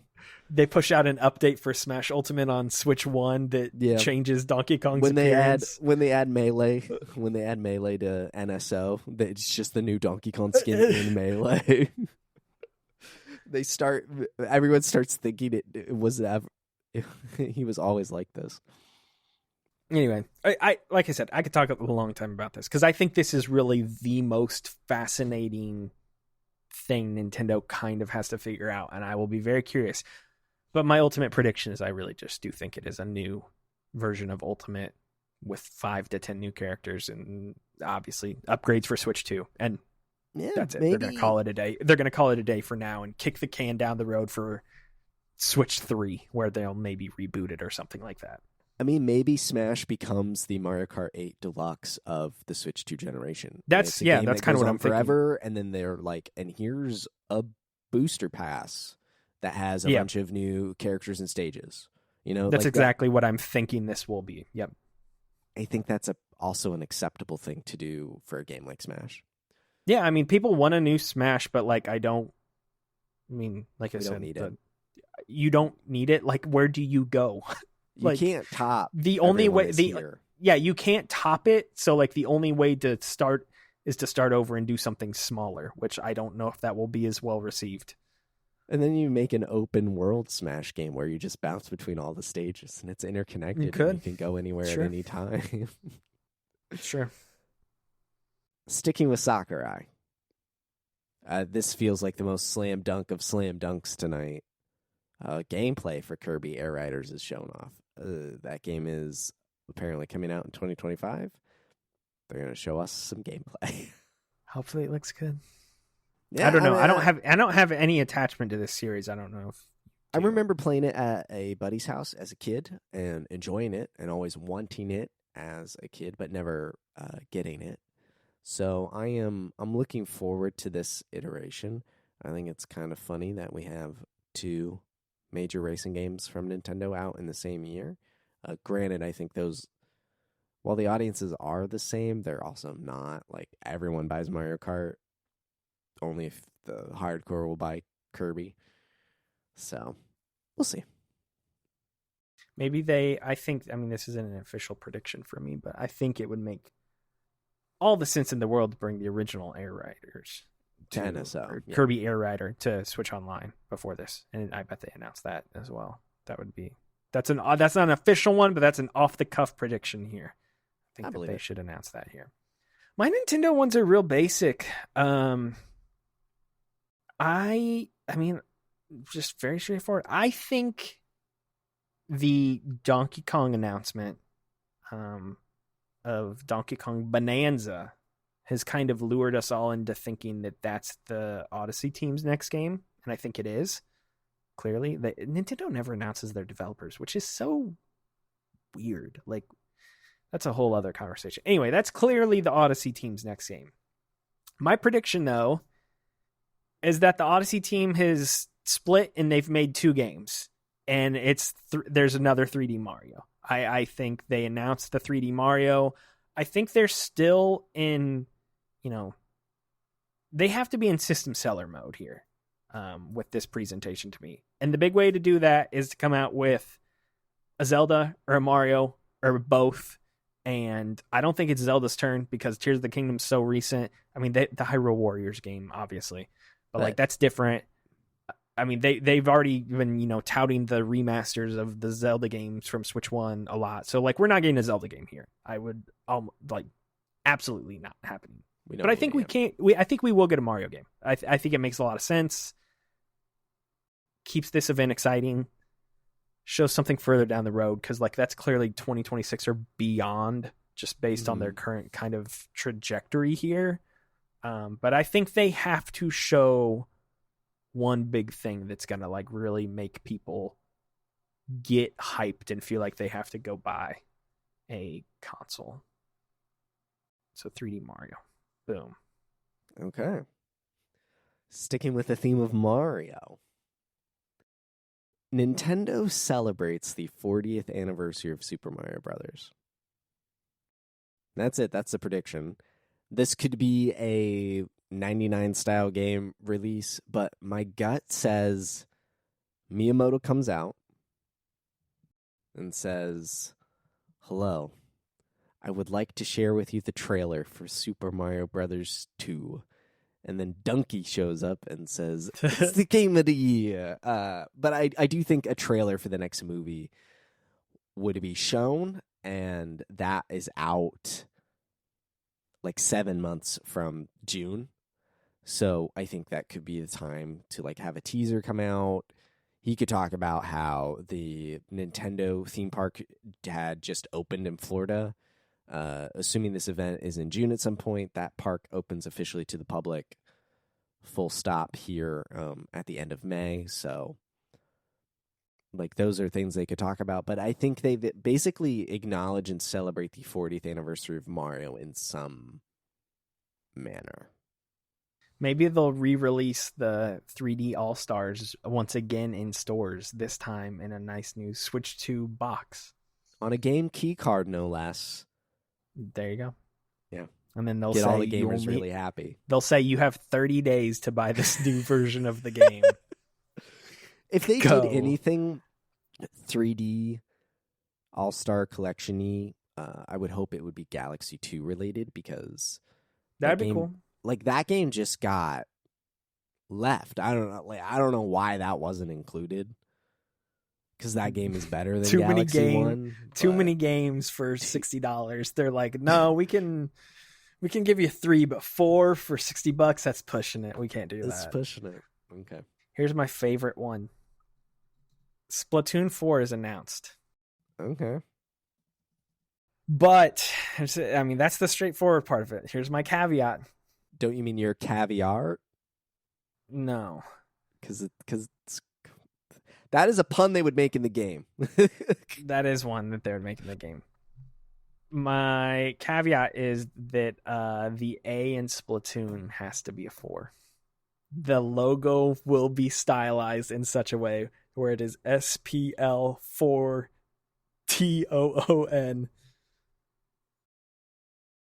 They have to do it. Okay, so that's like a Fast and Furious type of thing. Yes, but it has to be stylized that way. If it's not, then I lose. Okay.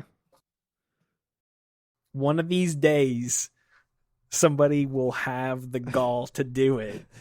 I always refer to games like this. But why not wait till Splatoon 5, where you can just take the S and make it a 5? Maybe they'll do that next, right after Splatoon 4.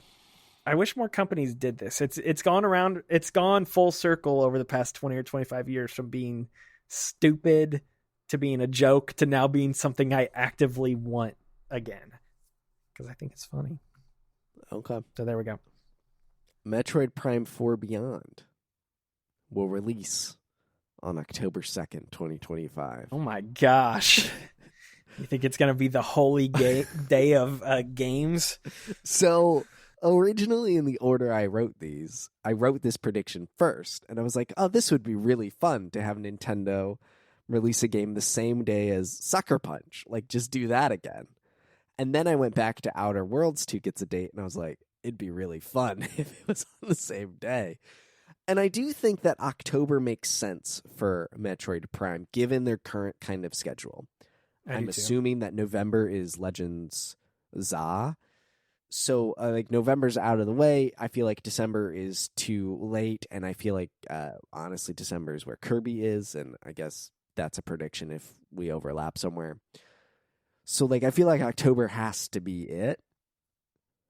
So I just decided to throw it on the same day as Ghost of Yotei just for the history there.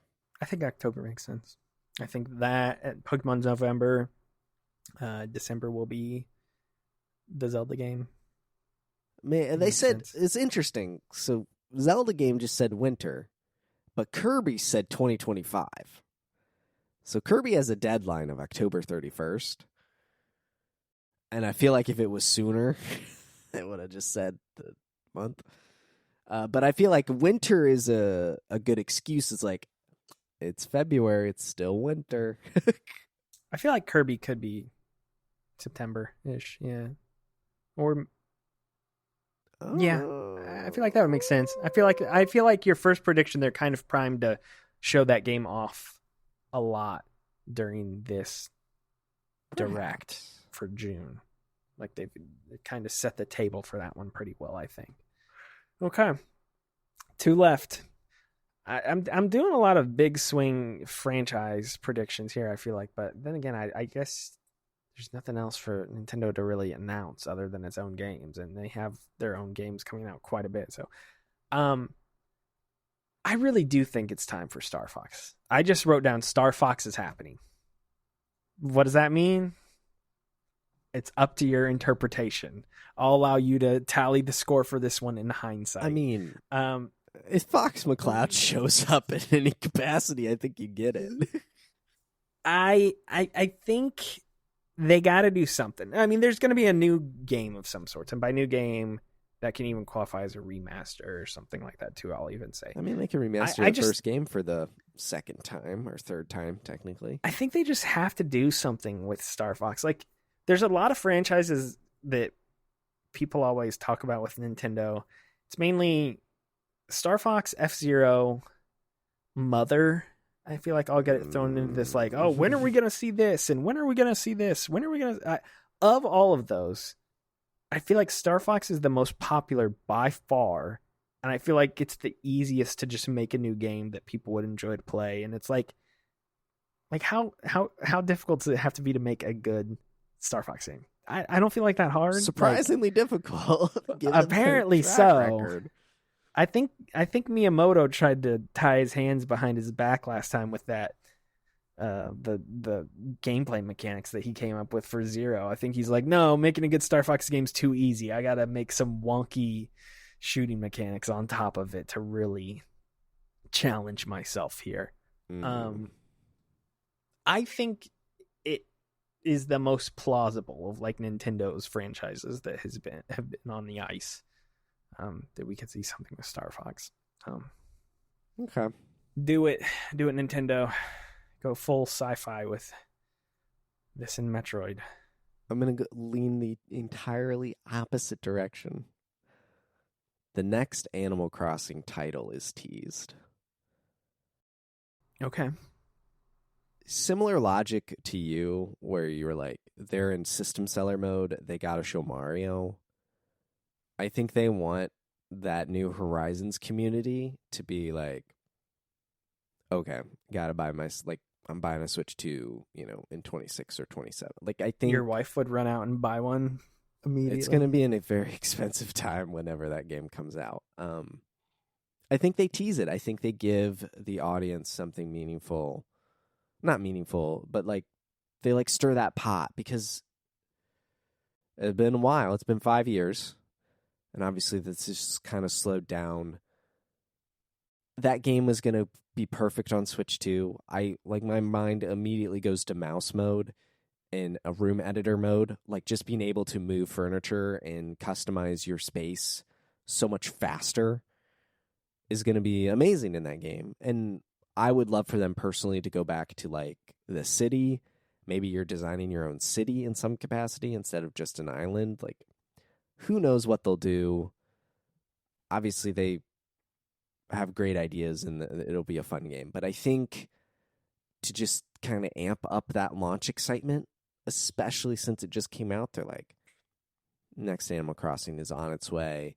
Maybe they give a title to it or they show some sort of theme with it. I think the original teaser for New Horizons was beachy in some way. So like, no, the original teaser was just him staring at his computer. Remember that? He was just like staring at his desktop computer, and then it said like he talked to the camera or something like that. Maybe he said something about. I thought that was the Smash tease.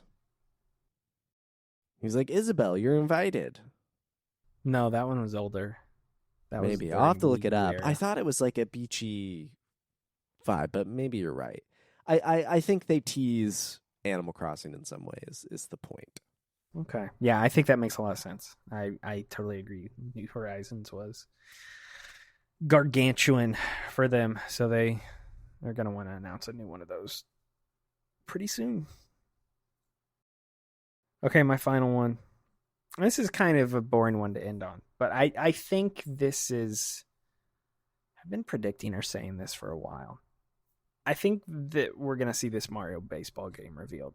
I think that they want to continue bringing back all their sports games. They brought back just about every single franchise on Switch.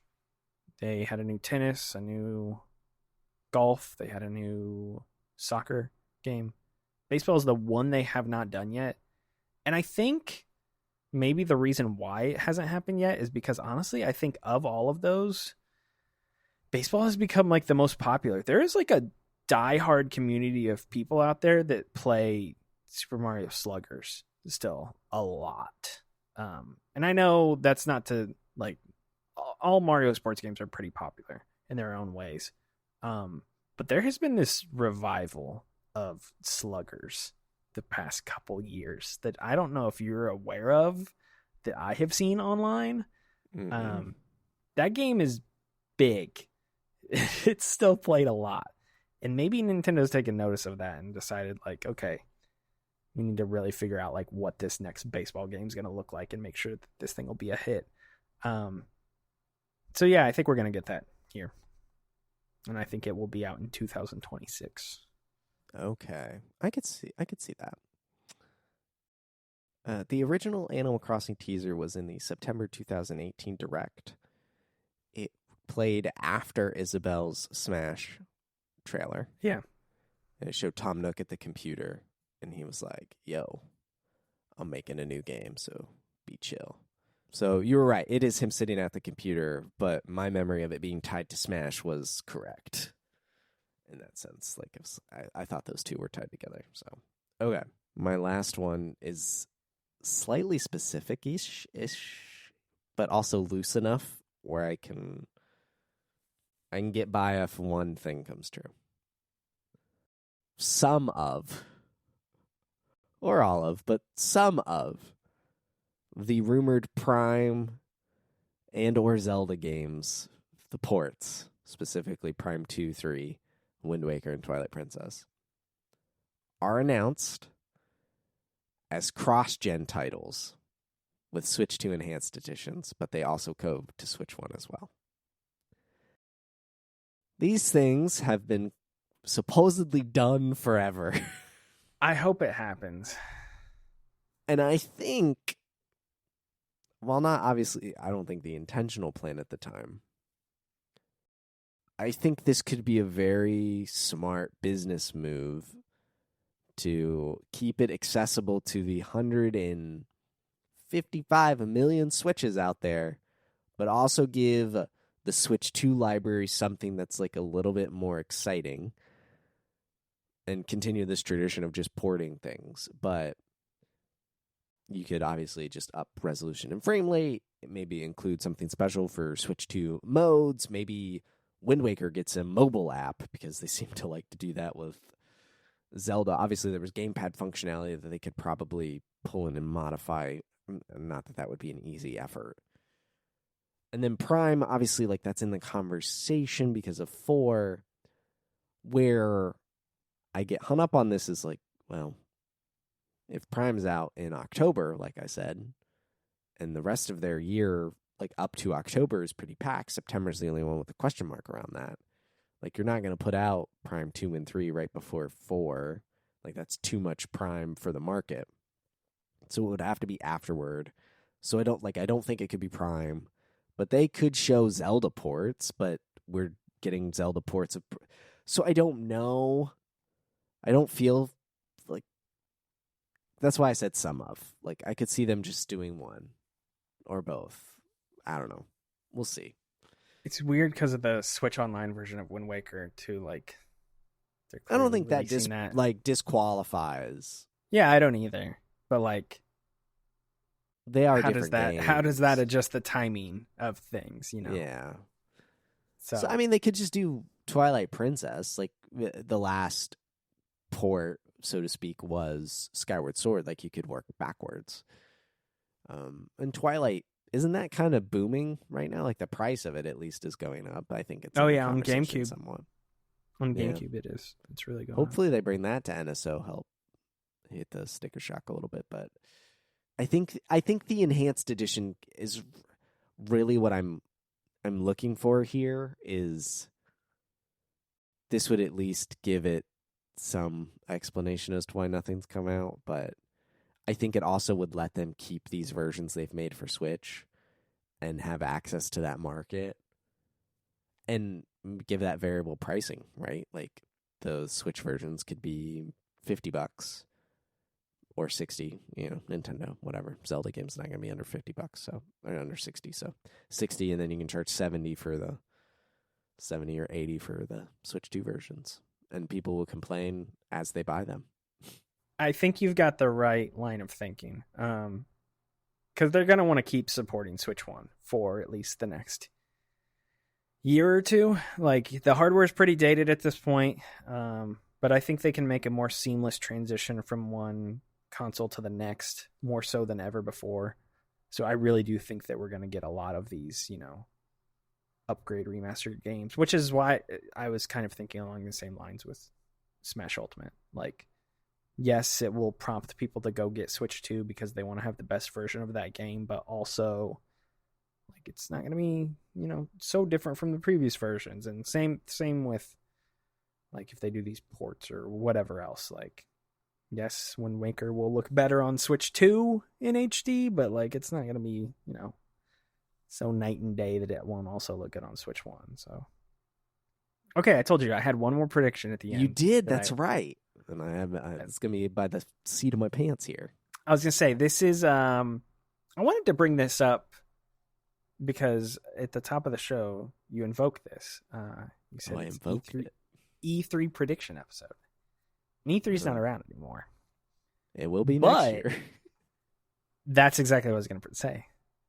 Because this is, so for people who are unaware, E3 is not returning. E3 is dead forever, but the people that ran E3 announced this new convention, or I guess it's called a conference, called Icon, that is set to last 4 days. It's going to be in Las Vegas in April 2026. It already is confirmed to have Disney, EA, Xbox, Nintendo, PlayStation, Square Enix, Ubisoft, Take-Two, Warner. Like, every major publisher in the games industry is going to be at this thing. I wanted to predict in advance. Again, we're doing a prediction, however many months in advance. I guess almost a full year. What will this thing be? Like, are we going to have to start, is this really going to be the E3 successor? Do we think something like this is going to come back? And we don't need to talk too much about this because, again, there's not a whole lot to really glean at the moment. But do you think we're going to slowly start tiptoeing back to what E3 used to be and maybe how things once were or not? Because I'm sad. When we approach this time of the year now, I am sad because it just reminds me of how things used to be. And I am not remotely excited to hear from Jeff Keighley in a month or what. He does a good job with his shows. He really does. I give him a hard time, but like, I just hate that he is the video game industry master of ceremonies and all announcements flow through him. And it's like, even when they don't, he claims them all.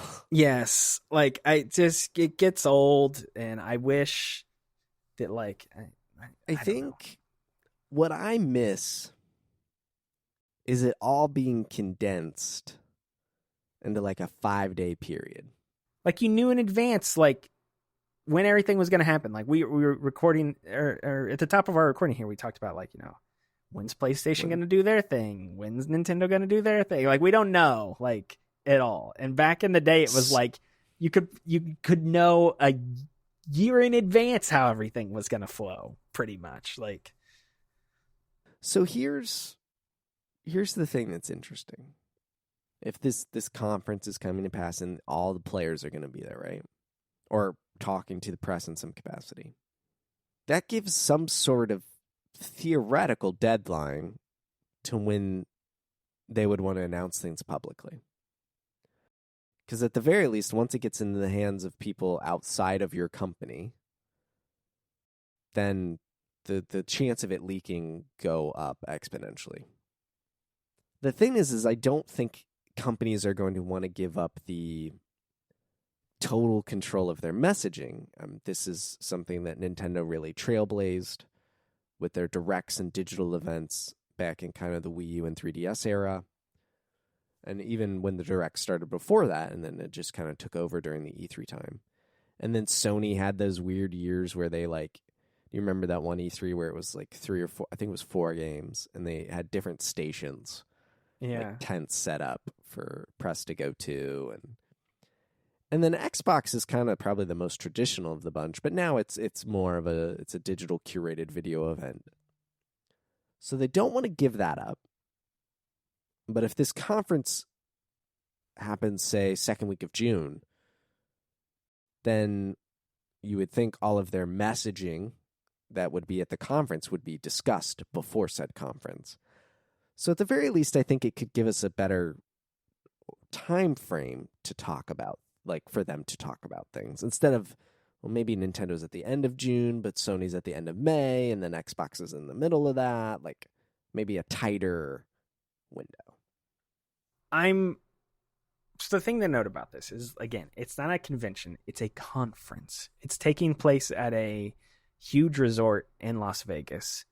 With that being said, like right there, it's not going to be a massive convention center where you run around and demo. This is clearly for business. Like, yeah, there used to be a business aspect of E3 where a lot of deals were brokered. Yeah, well, yes. Like, and so that's what I'm trying to read the tea leaves with this. Like, is this eventually going to turn into E3 Lite? Like, E3 was a big, important thing because deals were brokered there. Like, yes, press and other people would go play whatever the new games were that were being shown off that year that were slated to come out. But like, publishers, like everybody was at this event and they would meet with, retailers, and they would strike deals for how many copies of their games they were going to ship to retailers, which again, that aspect of it's kind of things are changing on that front. Everybody sells their games directly now digitally. And Walmart even famously, developers would go to that or CES and try to sell their game. Now that conversation again looks different today, but keeping it business oriented, I think, is smart, strategic, and helps keep it focused. Once E3 got into the hands of the fans and it was more tailored toward how do we communicate to fans more than how do we communicate the business side. Like if you watch old E3s, they were talking like sales figures, numbers, metrics, demographics, pie charts breaking into markets, popping up. Right. And then toward the end, I mean, gosh, I was watching Sony press conferences in the movie theater, right? Yeah. So I think this would be a good way to rein it back in. The thing, though, is theoretically press in some capacity is going to be at this event. Yeah. So to me, that says the messaging has to be established beforehand or at the thing, or at the same day, or like in the days leading up. Because E3 press conferences were actually right before E3. They kind of were like the weekend before. But the E3 itself, the show floor, that was set up beforehand. And if this is at a resort or in a convention center or, like a conference hall in a hotel, theoretically there are booths or displays or hypothetically. And if it's showing off Uncharted 5, Drake's glorious return, like obviously you're going to want to announce that before that leaks out. So I like the idea of it. I think there's hope there. Do we see live press conferences again? No. That era is over, unfortunately. Yeah, I think it's over too in that sense. Like I don't think we're ever coming back because I think a lot of companies have found that they just have better success kind of doing things at their own cadence, and I don't know, man, it just sucks. I wish we could just recapture that time period. Like today, the day we're recording this is the 20th anniversary of the Xbox 360 reveal. Did you see that video going around? Did you watch any of that?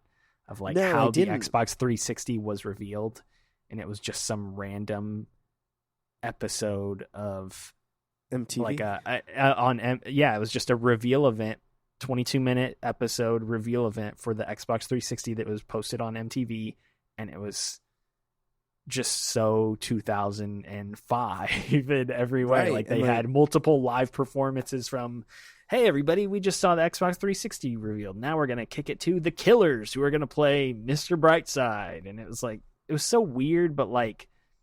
Again, I know we're never going back to those time periods, but just everything seemed more fun. Like everything's too corporate now. I don't like it.